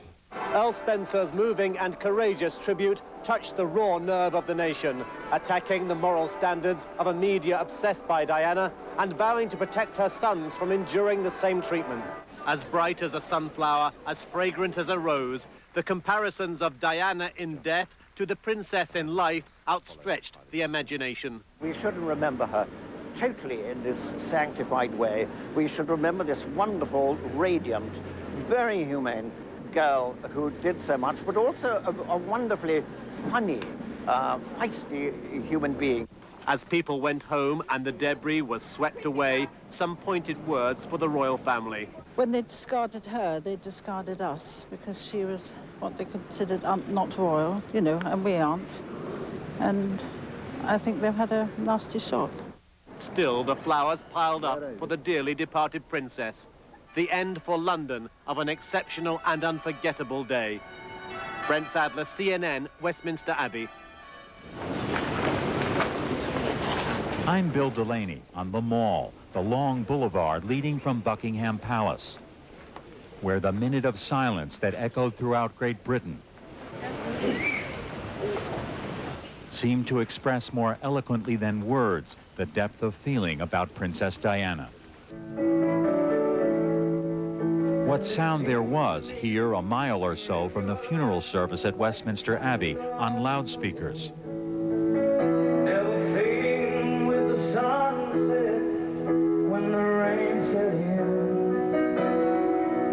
and your footsteps will always fall here along England's greenest hills. Elton John's tribute for many, the emotional crescendo. Your legend ever will. And we want you to know that life without you is very, very difficult. The throngs lining the Mall, though, reacting too to Earl Spencer's elegy for his sister, in which he denounced the tabloid press, demanding respect now for his nephews, Prince William and Prince Harry. Earl Spencer was really strong on the issue of these boys and giving them a life. I think that's the thing that the British public will take comfort in most, I think, out of the whole ceremony. You could see the reaction in the crowd here. Everybody, when he did his speech, was just so choked up, really. Many had come to the Mall just to be there, for the new history being made on a boulevard already steeped in England's past glories and griefs. Some especially fitted out. Most simply in street clothes, in which many spent the night on the street. This man driving 200 miles to pass the night on the pavement with his two sons. At their age, they're going to, through their life, this will crop up and recrop up and recrop up, and I felt that it was a chapter in their life that they ought to participate in. After the funeral service, Princess Diana's hearse passed back again, on its way north for burial at the family seat of the Spencer family. Thousands then surging down the Mall, the atmosphere loosening, if still sustaining for the most part the eerie quiet that covered so much of London for the past days of mourning. Certainly, I think that we've now just got to get on with life, and I think the Princess of Wales would want everyone to carry on. A long, difficult farewell to a short life. I'm Donna Kelly at Kensington Palace. Even hours after her coffin left here, people continue to come to the place Princess Diana used to live. For the littlest ones, a teddy bear can deliver a sweet kiss of affection for the princess. So many people told us they'd never seen anything like the amazing display at Kensington. What a blessing this has been to show what love is poured out on her behalf. It's changed the world, I think. Yards and yards of flowers and messages and candles that spread around tree trunks, and pictures and goodbyes hanging from the branches. And I put it in my little note there that actually sort of reached out to the everyday, normal, ordinary person. And you felt that she took you in and she belonged to you. You've never met her, but you know her, you empathise with her, and you share griefs, you share tragedies, you know, follow her life. So we just wanted to come down this morning and say bye more than anything else. And it's a pained, permanent goodbye. It's not until somebody dies and somebody passes away, it's only then that you realise how much you love them. Even after she's gone, people are still sitting down and reading more about her. They're in no hurry to leave Kensington Palace this afternoon to feel her spirit. They just don't want to let her go. She was so young and beautiful, and she had 2 sons. She has 2 young sons who will have to live without a mother. And it's just a universally touching feeling. One woman told us she didn't start to cry until Elton John sang Candle in the Wind at the funeral service, like a lot of others.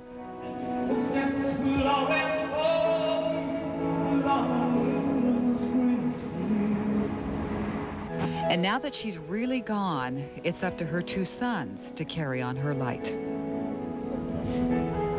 One estimate puts the number of people who watch today's events here in London at 2.5 billion.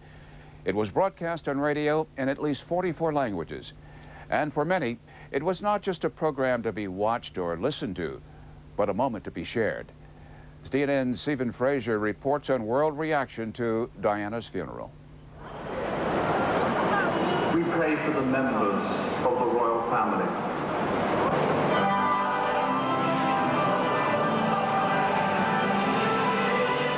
It was a world united in grief.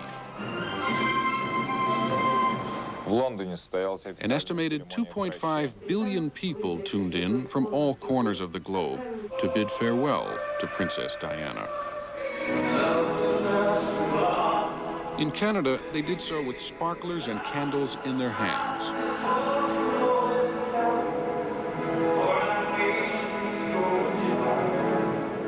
And with tears in their eyes. The tears flowed in Sydney, Australia as well, at a memorial service at St. Andrew's Anglican Cathedral.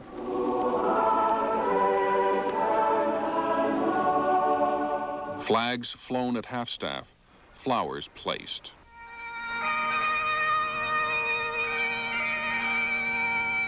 And a lone bagpiper paid homage to the princess's style and grace.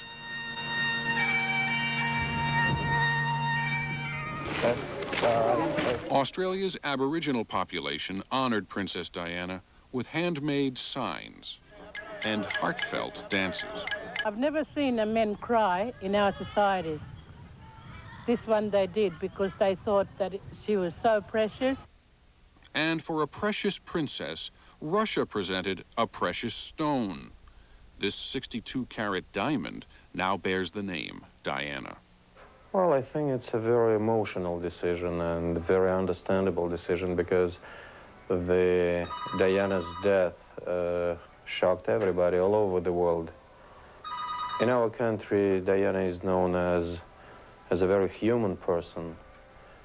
She did a lot in our country, things which she did all over the world. During her tenure as Princess of Wales, Diana's compassion extended to earthquake victims in Japan, where in a Tokyo square, shop owners constructed tributes. Watching large-screen TVs, the grief-stricken gathered to honor the memory of a woman who had touched their lives. I think she represented a lot in terms of what humanity, what's compassionate, and what we really should be achieving and looking for as people. She did so much for so many people. I'm sorry. I can't talk about it. Indonesians found it equally difficult to come to terms with the princess's death. Mourners continued to sign a book of condolences. Many sobbed openly. She's my idol. She's everything. She's no other lady will replace her in my heart. She's the classiest ever. She's my symbol of elegance. She is one of the best things that ever happened in the world, and I believe that she's already in heaven now. Just days after a Jerusalem bombing, even Israelis and Palestinians found something in common. Their desire to say farewell to a princess, if only via television. From coast to coast, the people of the United States watched the funeral as if Diana were one of their own.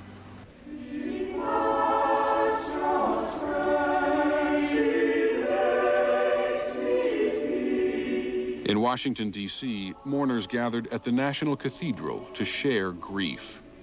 Katharine Graham was among those who remembered the young princess. This tragedy need not and should not have happened. The world should not have had to suffer the sudden extinction of a real star. But her luminous memory and her very real example of service to others will endure. In San Francisco, a candlelight vigil held in memory of the princess and her charity work.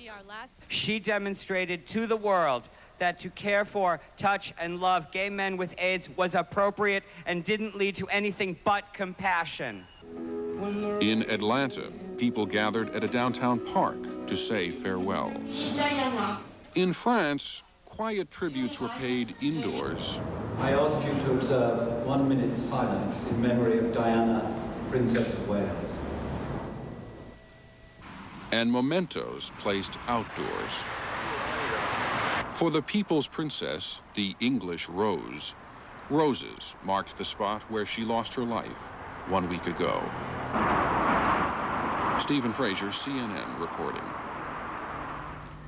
We will return shortly with reaction to strong words and strong emotions from Princess Diana's brother. Sunday, they are commandos armed with cameras. Their targets, the rich and famous. Who are these photographers who have come to be called the paparazzi? Impact Sunday. Hi, TWC is bringing you and your family some exciting changes on September 8th. We're putting channels together in easy-to-remember groups. Sports channels, movie channels, and family networks, all designed to make your favorite channels easier to find. And we're providing you with even more choices, like the Golf Channel, TV Land, Bravo, Animal Planet, and an expanded Time Warner home theater. There's a new digital music service called Music Choice. 31 channels of commercial-free CD quality music. You'll be receiving this letter with Tiger Woods on the cover. Inside, you'll find your new channel guide. You'll want to save this important guide to quickly find your favorite programs. You can also find the channel guide in the TV section of your Sunday paper, or if you have a converter box, on the interactive on-screen program guide on your TV. Don't forget, this letter is coming to you after Labor Day, so check your mail for this important information. Some services may not yet be available in all areas. I want to buy 100 shares at 6 and 7/8. Some people make investment decisions with companies thousands of miles away, at the other end of a telephone line. At Barnett Investments, you have a choice. You can talk to professionals face to face. People who offer the help you need before you invest. After all, it's your future on the line. Good morning, sir. They're expecting you just down the hall. I said a scalpel, not Excalibur. Hey, human lightning rod!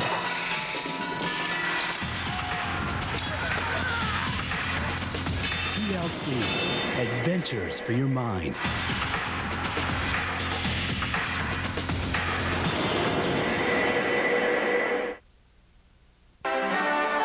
This is CNN. What a party. I'll never forget it. We started investing in no-load mutual funds with T. Rowe Price right after Randall's first big promotion. People thought we were crazy investing by ourselves. Few people did it back then. Well, we wanted to enjoy our retirement, work with kids, hang out in the backyard, all 40 zillion acres of it. For over 50 years, we've been helping people invest with confidence. T. Rowe Price.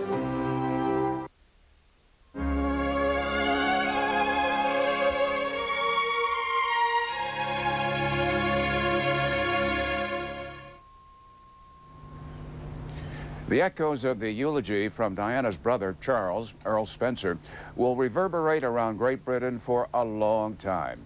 His bold attack on the media, his dig at the royal family, and his emotional tribute to his sister prompted strong reaction from those who heard it. CNN's Margaret Lowry has that story. How extraordinary that a eulogy should prompt a weeping nation to break into spontaneous applause. I stand before you today, the representative of a family in grief, in a country in mourning, before a world in shock. Diana's brother Charles, the 9th Earl Spencer, not just the representative of a family in grief, the emotional avenger of a princess he felt the monarchy had abandoned in life, even as it now celebrates her in death. She needed no royal title to continue to generate her particular brand of magic. Diana lost her royal title when she divorced Prince Charles a year ago. Protocol from the palace point of view. Pettiness, said Diana's friends and family. She was the ex-wife, but still mother of a future king. I would imagine that the royal family are going to have to do some serious thinking. I do think it was a petty thing to strip her of that title. Some serious thinking clearly has already occurred. I say to you now, as your queen and as a grandmother, and as an ex-mother-in-law. First, I want to pay tribute to Diana myself. An ex-mother-in-law who took unprecedented steps this week after mounting public pressure to show the royal family shared its grief. She spoke to the nation in a live televised tribute to Diana, and for the first time in 1,000 years of rite and ritual, the flag of the land, not the monarch's flag, flew over her palace, lowered to half-staff.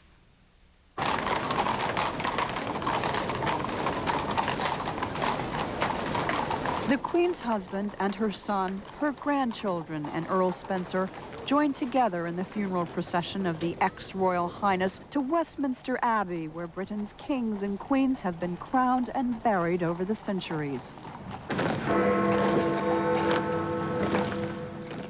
Given all of that, some believe Earl Spencer's remarks were ill-timed. I think today should have been about the love that we all felt for Diana. I don't think it should have... it wasn't the time to talk about the criticisms or the discord or the unhappiness that has surrounded this whole event. The Earl spoke directly to a sister lost. On behalf of your mother and sisters, I pledge that we, your blood family, will do all we can to continue the imaginative and loving way in which you are steering these two exceptional young men, so that their souls are not simply immersed by duty and tradition, but can sing openly as you planned.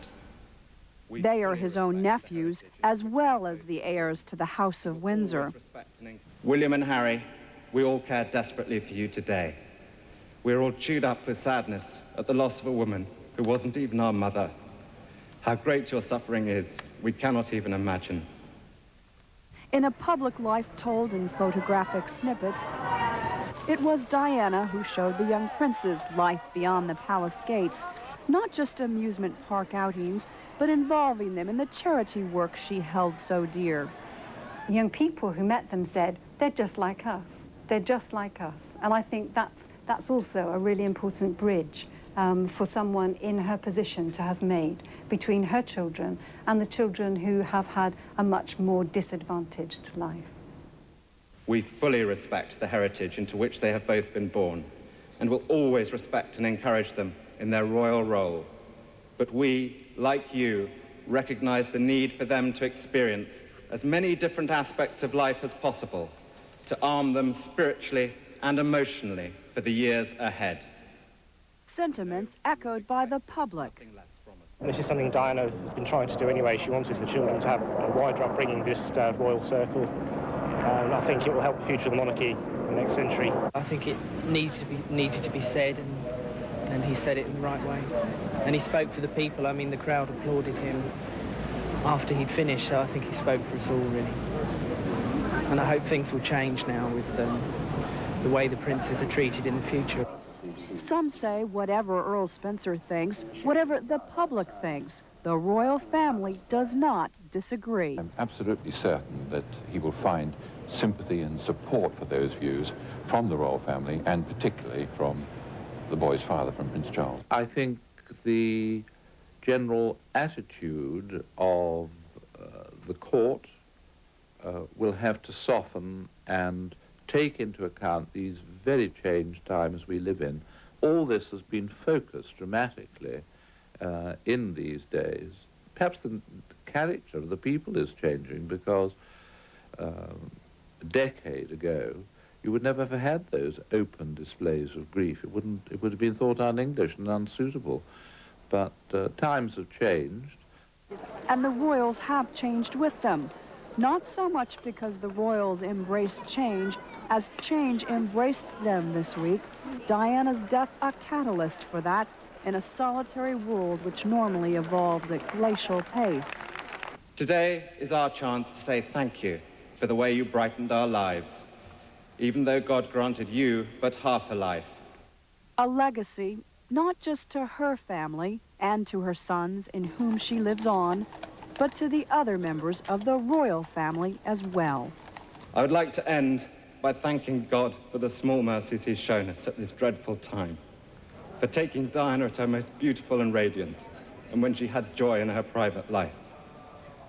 Above all, we give thanks for the life of a woman I'm so proud to be able to call my sister, the unique, the complex, the extraordinary and irreplaceable Diana, whose beauty, both internal and external, will never be extinguished from our minds. Margaret Lowry, CNN, London. In a moment, we're going to talk about Earl Spencer's remarks and whether the media and the royals will take them to heart.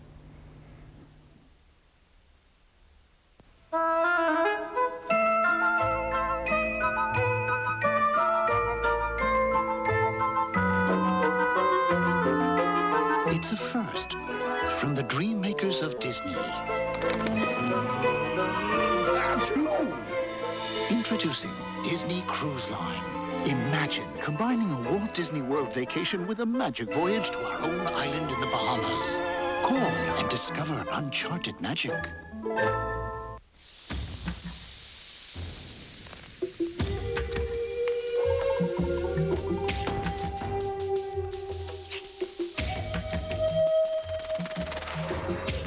The Land Rover Discovery can take you just about anywhere in the world.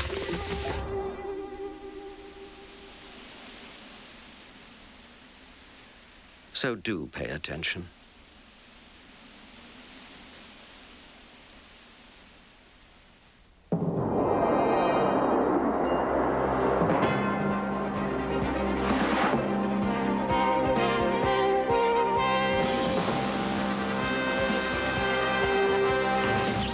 To grow stronger, America depends on its bounty, both natural and man-made.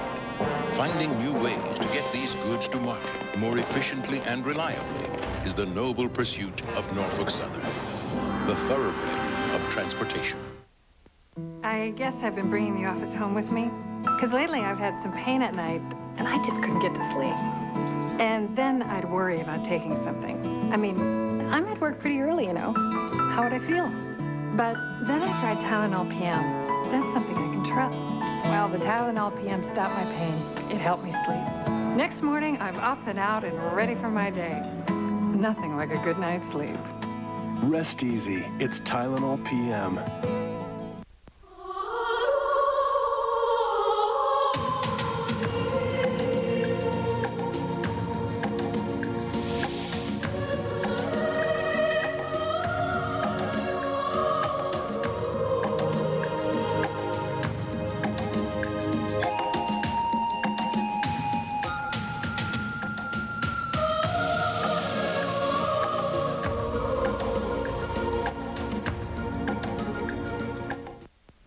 anyone know the proper method of purchasing school supplies?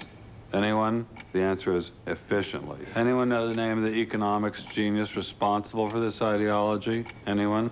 His name is Max. Okay, so I molded a few minds. Thanks to Office Max, your back-to-school headquarters. Over 7,000 items at guaranteed low prices, so you'll never have to shop around. It's very exciting. Bring it down a notch, will you, pal? Office Max. We go to the max for you.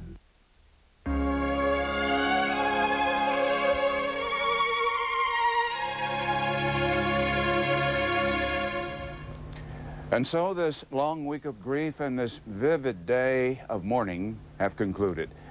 Joining us from our London bureau to discuss the mood across England is Una Mary Parker.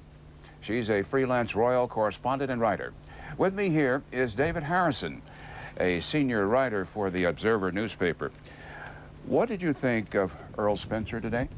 I thought it was an absolutely monumental speech, Benny, to be honest. It was very, very impressive. It happens every so often we get this seminal speech which has a very profound impact on major institutions. I think we'll see this have a very big impact on both the media, but more particularly and much more long-lastingly on the royal family. Mrs. Parker, what struck you about his remarks? This is a man, I think, who is showing his grief in the form of anger at the moment. Very understandably, he's lashing out at newspaper editors whom he banned from coming to Westminster Abbey today, and the paparazzi, and even the royal family.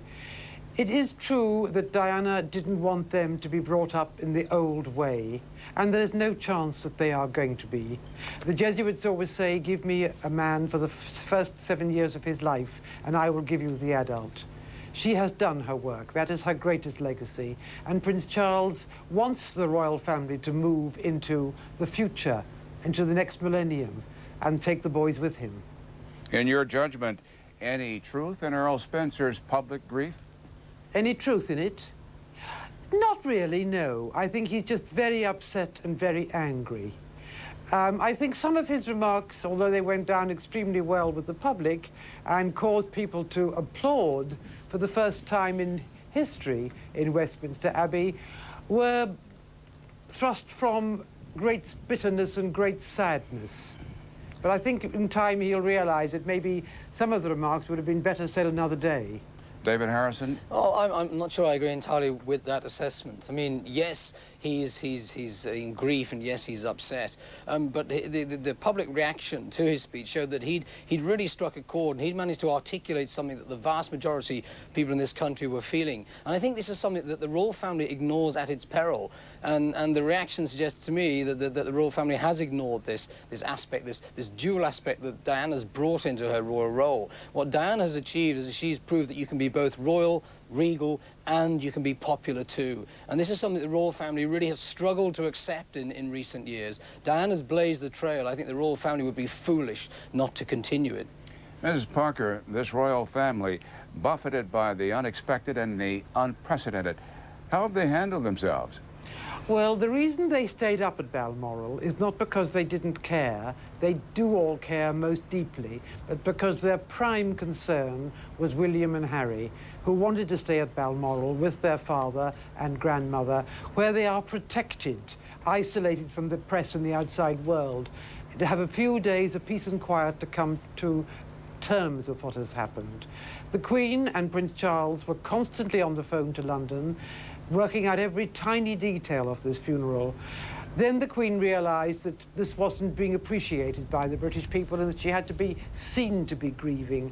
And I think in some ways the British people have been rather tough on them at this hard time. If anybody has lost somebody close to them, you know that you want to spend a few days just to get used to this terrible idea. But the Queen rallied, she came down, she brought her family with her, they moved among the crowds, they talked to people, they watched the flowers, and then she made the most brilliant speech of her entire career as a queen, which I think pulled the whole situation round. Where is Prince Charles at this juncture in his life? Well, I think he's at a very, very difficult period in his life. I think Charles faces a major dilemma now. He'll be expected to continue the legacy of Diana, but unfortunately he is not Diana, never will be. He will plough on in his own sort of idiosyncratic style. I'm not sure it's one that the British people admire particularly. I think Diana has set the trend now, and it's really up to Charles to try to do something about it, try to give, it may sound banal, but it's things like demonstrations of warmth in public. Those children will need as much support. I'm sure that they will get that support behind the scenes, but from the royal family cannot afford to ignore public perception, and Charles needs to take this on board. Very briefly, Mrs. Parker, what is your sense of the British people and where they are tonight? I think the funeral itself was a very, very healing process for them. After the coffin came out of the church to make its way up to Altrop, this is something that's unprecedented in England. The people were watching, were clapping and throwing flowers. Maybe this is because we're now a multiracial country, so they're not so tight and stiff and mute about it. But I think the worst is over. We've had the funeral, she's been buried, and I think everybody is now satisfied that everything that could be done has been done. The two of you, please stay with us, because when our special program continues, we will hear some of the poems, look at scribbled notes and written tributes to Diana. They are everywhere along London streets. If you drink Ensure, there's something you should know. Nobody gives you more protein with less fat than Sustacal. Great tasting Sustacal. It can't add years to your life, but it might help add life to your years. Freedom of choice, the foundation of the American marketplace. When searching for insurance to protect yourself, your family, your property, or your business, an independent insurance agent can offer you a lot more choices. Independent agents are free to help you shop around. They're experienced in navigating the marketplace to find the best coverage for the right price. Look for the big I and call today. To find an independent agent near you, visit our website or check your local Yellow Pages. Dust bunnies under the chair, dust so thick it's everywhere? You need Static Duster, the cleaning sensation that cuts cleaning time in half. Charge Static Duster on any TV screen. The charge is so powerful, dust and dirt leap onto the wand. Clean, delicate collectibles. Great for louver doors and blinds, grids and grills. Clean the screen under the machine. Great for all your electronics. Static Duster slips into shelves, snakes around corners, dust leaps off plants and soak flowers. Now order Static Duster for only $14.95. But wait, you get a second Static Duster with extension handle. It stretches to reach moldings and bends for hard-to-reach places. As a bonus, you get the Tiny Duster. The complete kit only $14.95, but we're not through yet. You'll get Stain Ender, the miracle remover that blasts away stains. It's a $20 value, and it's yours free when you order Static Duster. Here's how to order. To order Static Duster for only $14.95 plus shipping, have your credit card ready and call 1-800-941-4499 or send check or money order to the address on your screen. Sorry, no CODs. Relax. You are now entering a stress-free zone. A free breakfast will be prepared for you daily.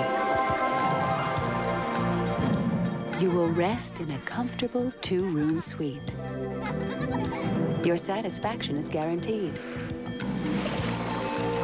Unwind with evening beverages and enjoy yourself here, because eventually you'll have to go back out there. Embassy Suites, twice the hotel. Call 1-800-EMBASSY. When you want to stand out, nothing demands attention like posted flags.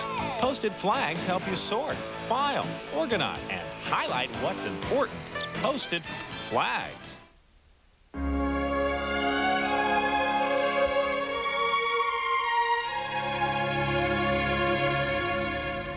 Along with the mountains of flowers lovingly stacked along London streets are handwritten messages.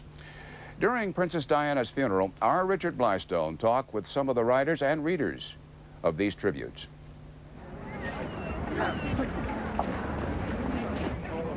Sometimes words just fail you. And sometimes the words just kept coming. There's just so much to say about Diana. It says, Dear Diana, hope you can see how much you're well-loved and admired. In every country of the world, you'll always be remembered. Much is said by and about the gifts that made Diana the princess of the million flowers. But millions of words are better when it comes to sharing the grief, sharing the healing. She is the royal family. She really is. Can you tell us what you're writing? I'm just thinking while I'm sitting here what I'm going to write. I don't know. I'm just thinking while I'm sitting here.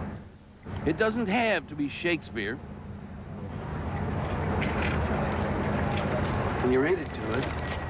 It just says the people's princess should always be remembered forever. You stand tall enough as a human being of unique qualities. So they stand almost in prayer, drinking in words, a secular communion. What are you going to say? Basically that she was a unique person, and that she'll be sadly missed. She's a very special lady. Diana, you shall forever be in our hearts. And if you can't see, you can get some help. What? Read me some of the other. You touched everyone's hearts. We loved you, Diana. Diana, you died so suddenly and left our world, but you will never leave our hearts. I watched your sons on TV today, facing the world and being so brave. Just and the stars fell out your name, and it seems to me you live your life like a candle in the wind. It is words that get things off your chest. I don't think she ever understood why her genuinely good intentions were sneered at by the media. Like their uncle warning the tabloids off Diana's sons. We will not allow them to suffer the anguish that used regularly to drive you to tearful despair.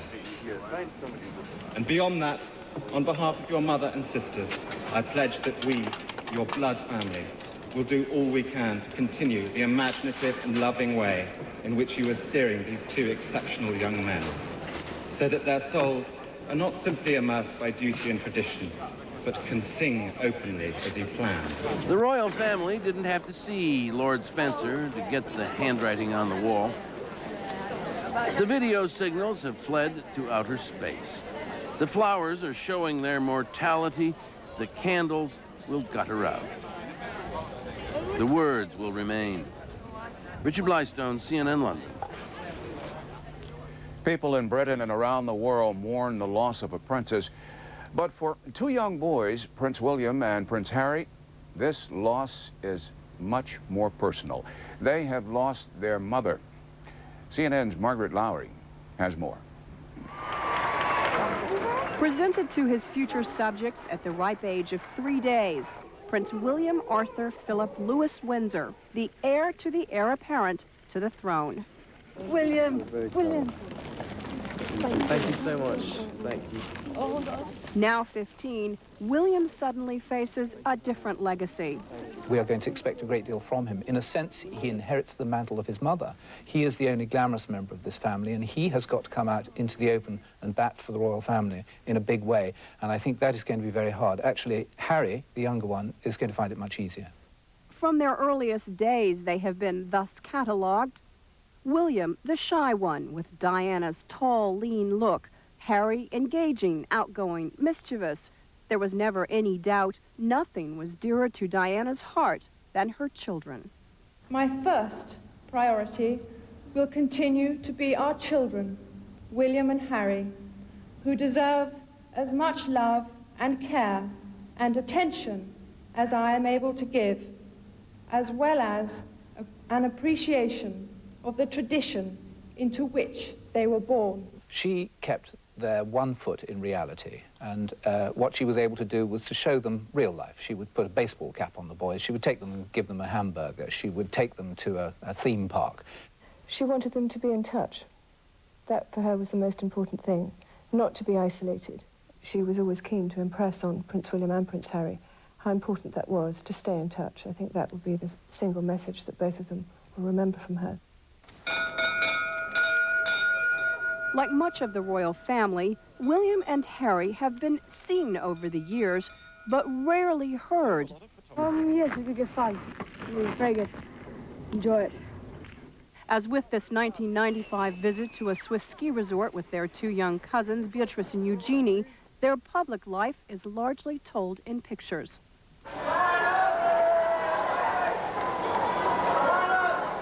13 years ago, Harry in his mother's arms.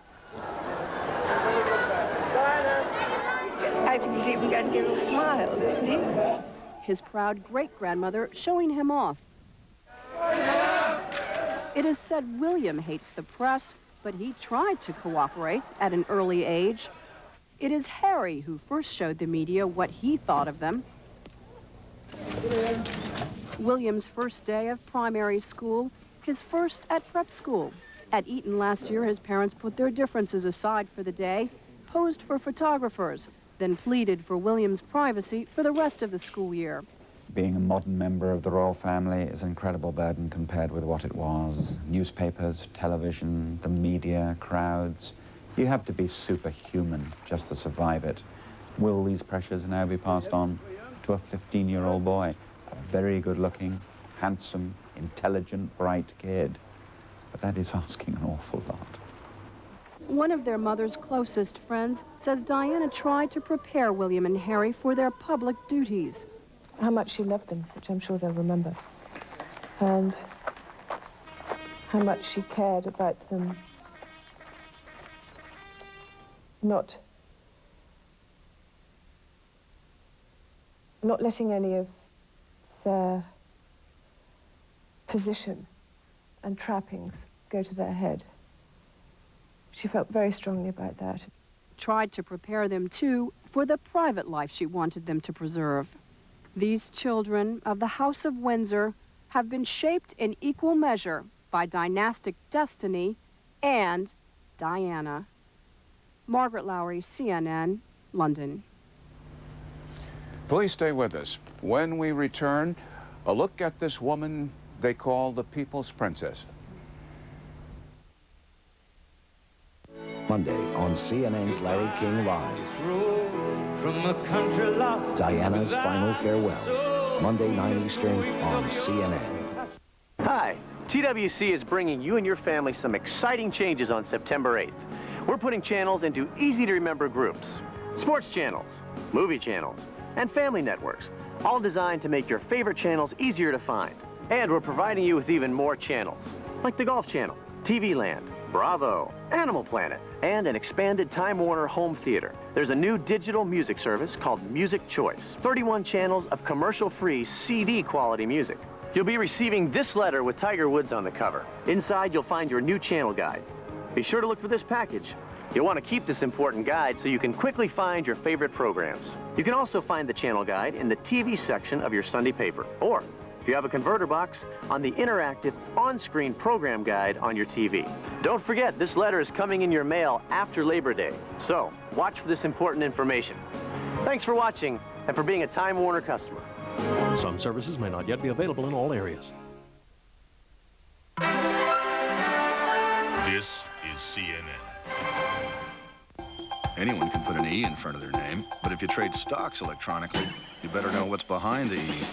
That's why we spent 10 years building one of the world's most secure electronic brokerage systems. We made it big so we can handle trading volume other guys can't. We made it safe with the most advanced technology in the business. And we made it Schwab with help if you need it.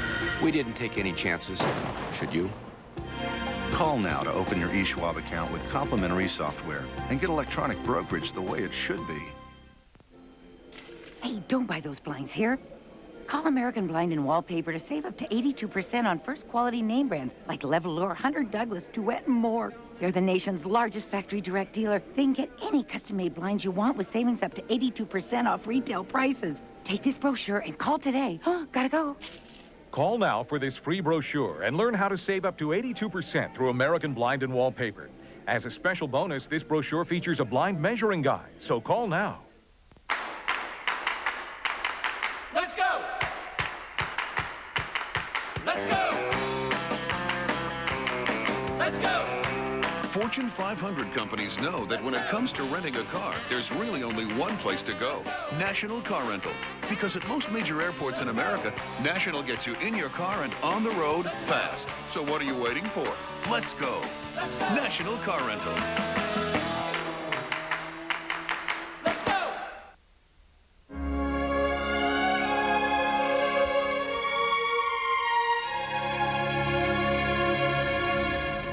The huge crowds of mourners and the walls of flowers illustrate how Princess Diana touched the hearts of people worldwide.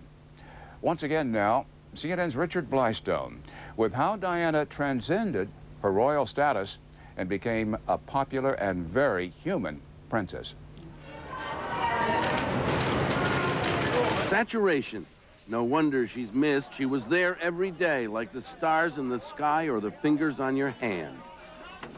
Custom didn't stale her infinite variety. Like Shakespeare's Cleopatra, she made hungry where she most satisfied.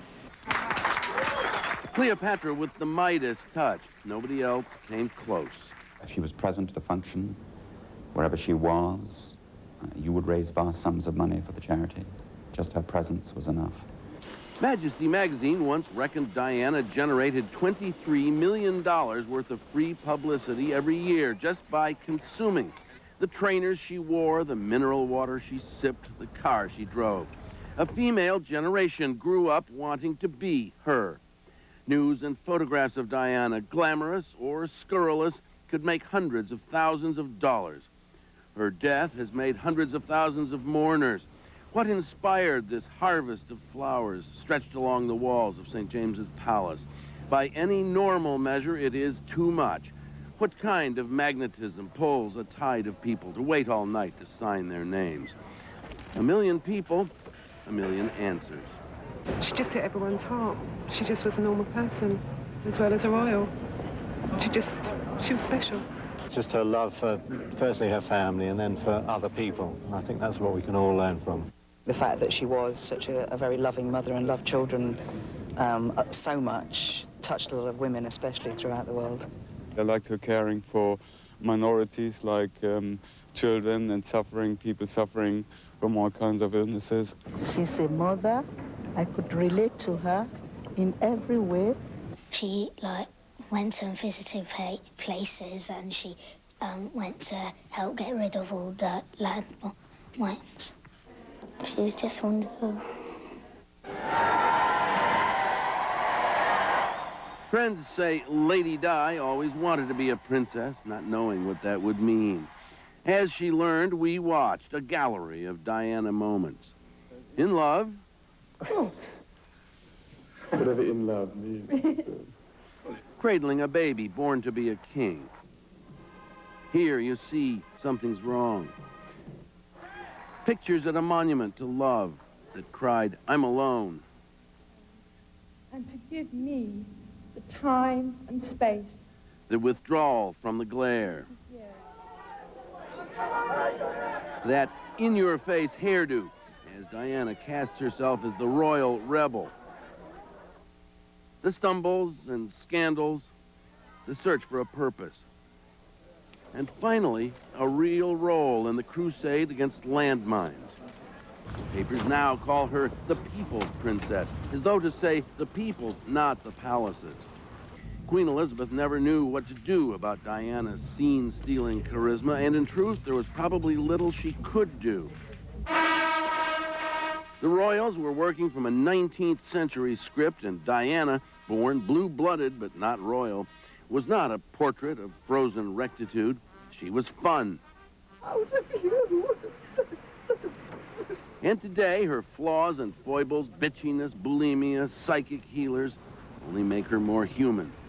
But surely she was not human enough, saintly enough, beautiful enough, or wise enough to warrant all this. Well, no icon before her dwelt in a media culture like today's, with myriad, unblinking, unsleeping eyes. Technology's windows through which people yearn to share glamorous lives, share them all the way to the bedroom, all the way to the grave. We wanted then to know every bit. You know, she thought, like lots of personalities, you can turn the press on and turn them off. And very soon she discovered She couldn't, but if you invite them in, then they want to stay in. For all that power to draw, to attract, to charm, to comfort, to inspire, within the Diana phenomenon, there was a person called Diana who was trapped. A real person who loved the attention but hated the scrutiny, whose touch was comfort but whose tongue was sharp, whose quest for a new love kept going sour.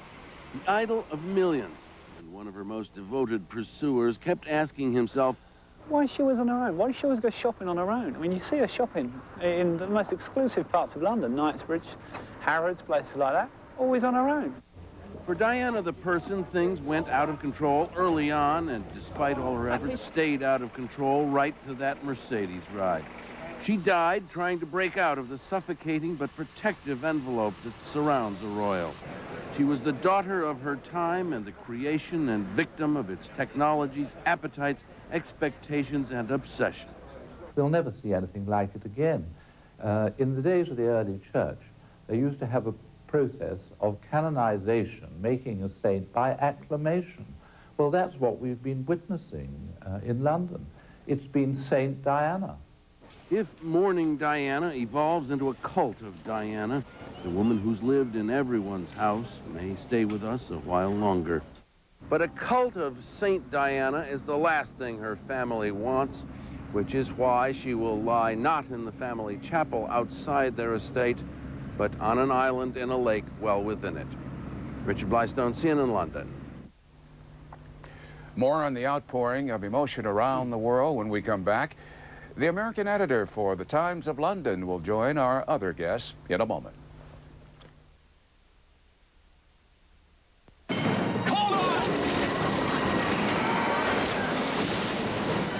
On September 26th, most people lost in the wilds die of shame because they didn't do the one thing which would have saved their lives. Thinking. Nature will push you to extremes.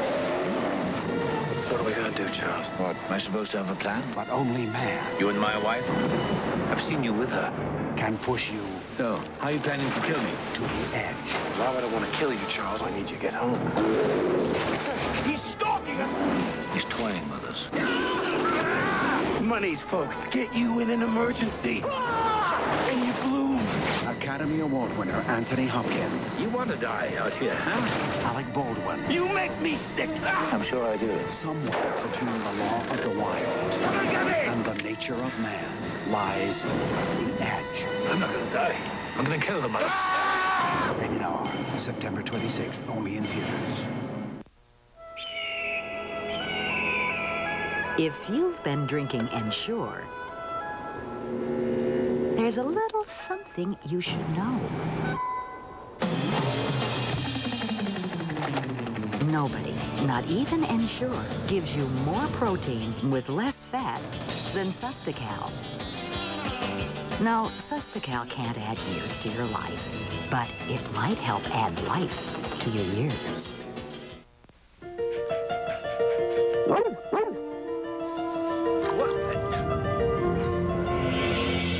It's here.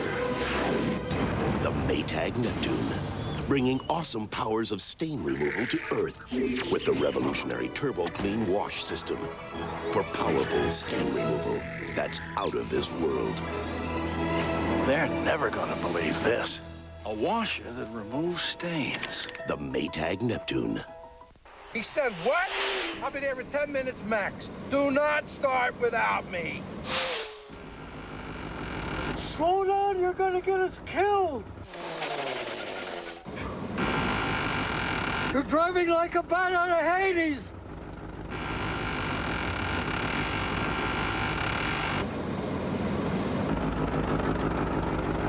Traveling's an adventure.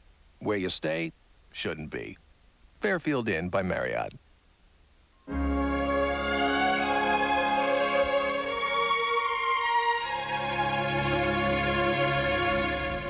Joining us from Washington to discuss Princess Diana's life and death and her impact around the world is Bronwyn Maddox, the American editor and Washington bureau chief for The Times of London.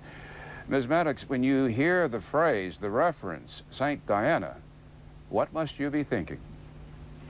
Well, what I'm thinking is that those pictures we've seen of her, of the reaction to her around the world, are really extraordinary.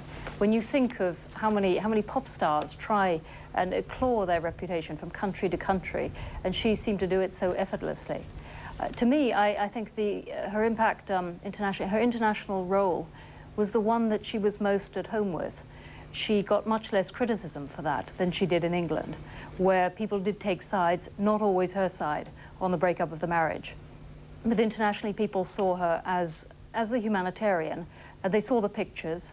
They didn't hear many of the words, but they saw the pictures, and the pictures looked great, and people loved her.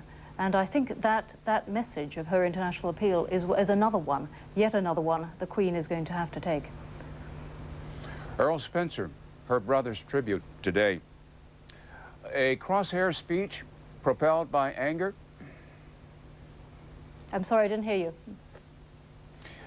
Her brother's speech, Earl Spencer's speech today at Westminster Abbey, was it a crosshair speech directly aimed and propelled by anger?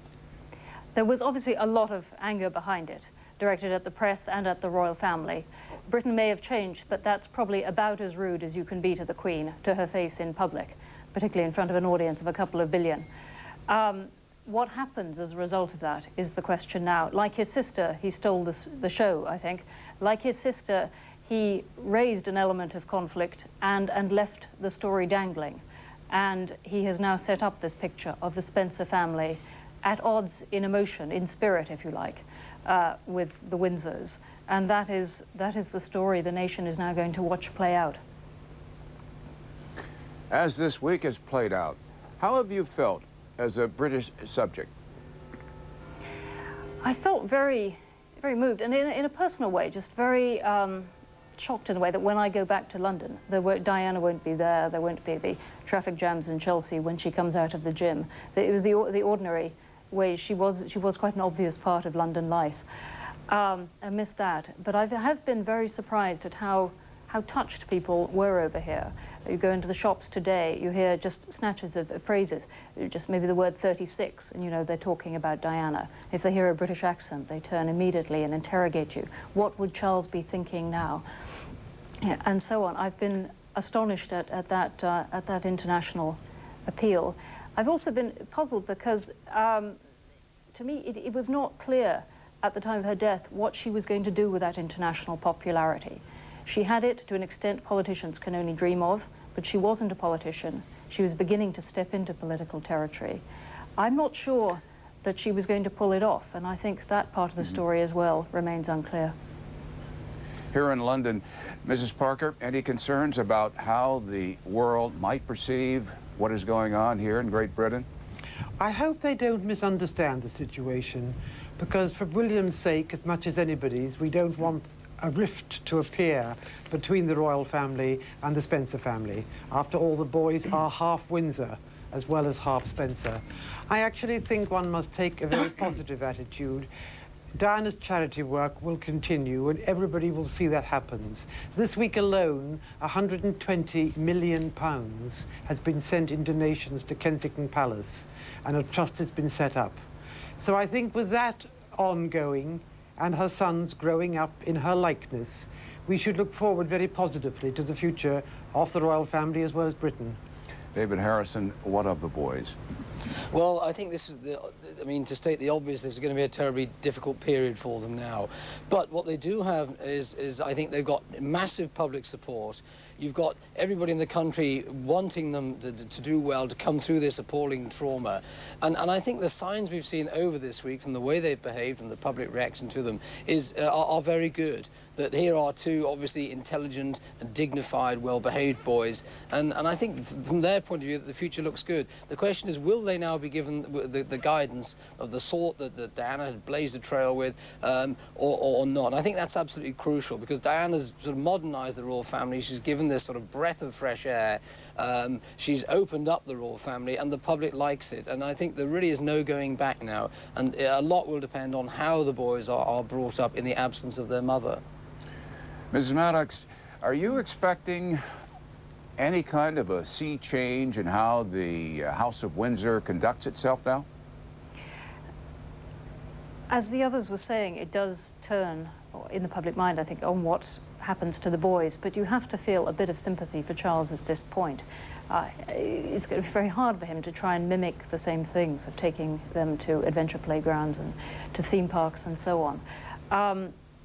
I think that is genuinely going to be hard, but what we saw today and on Friday when the Queen gave her speeches, they are trying.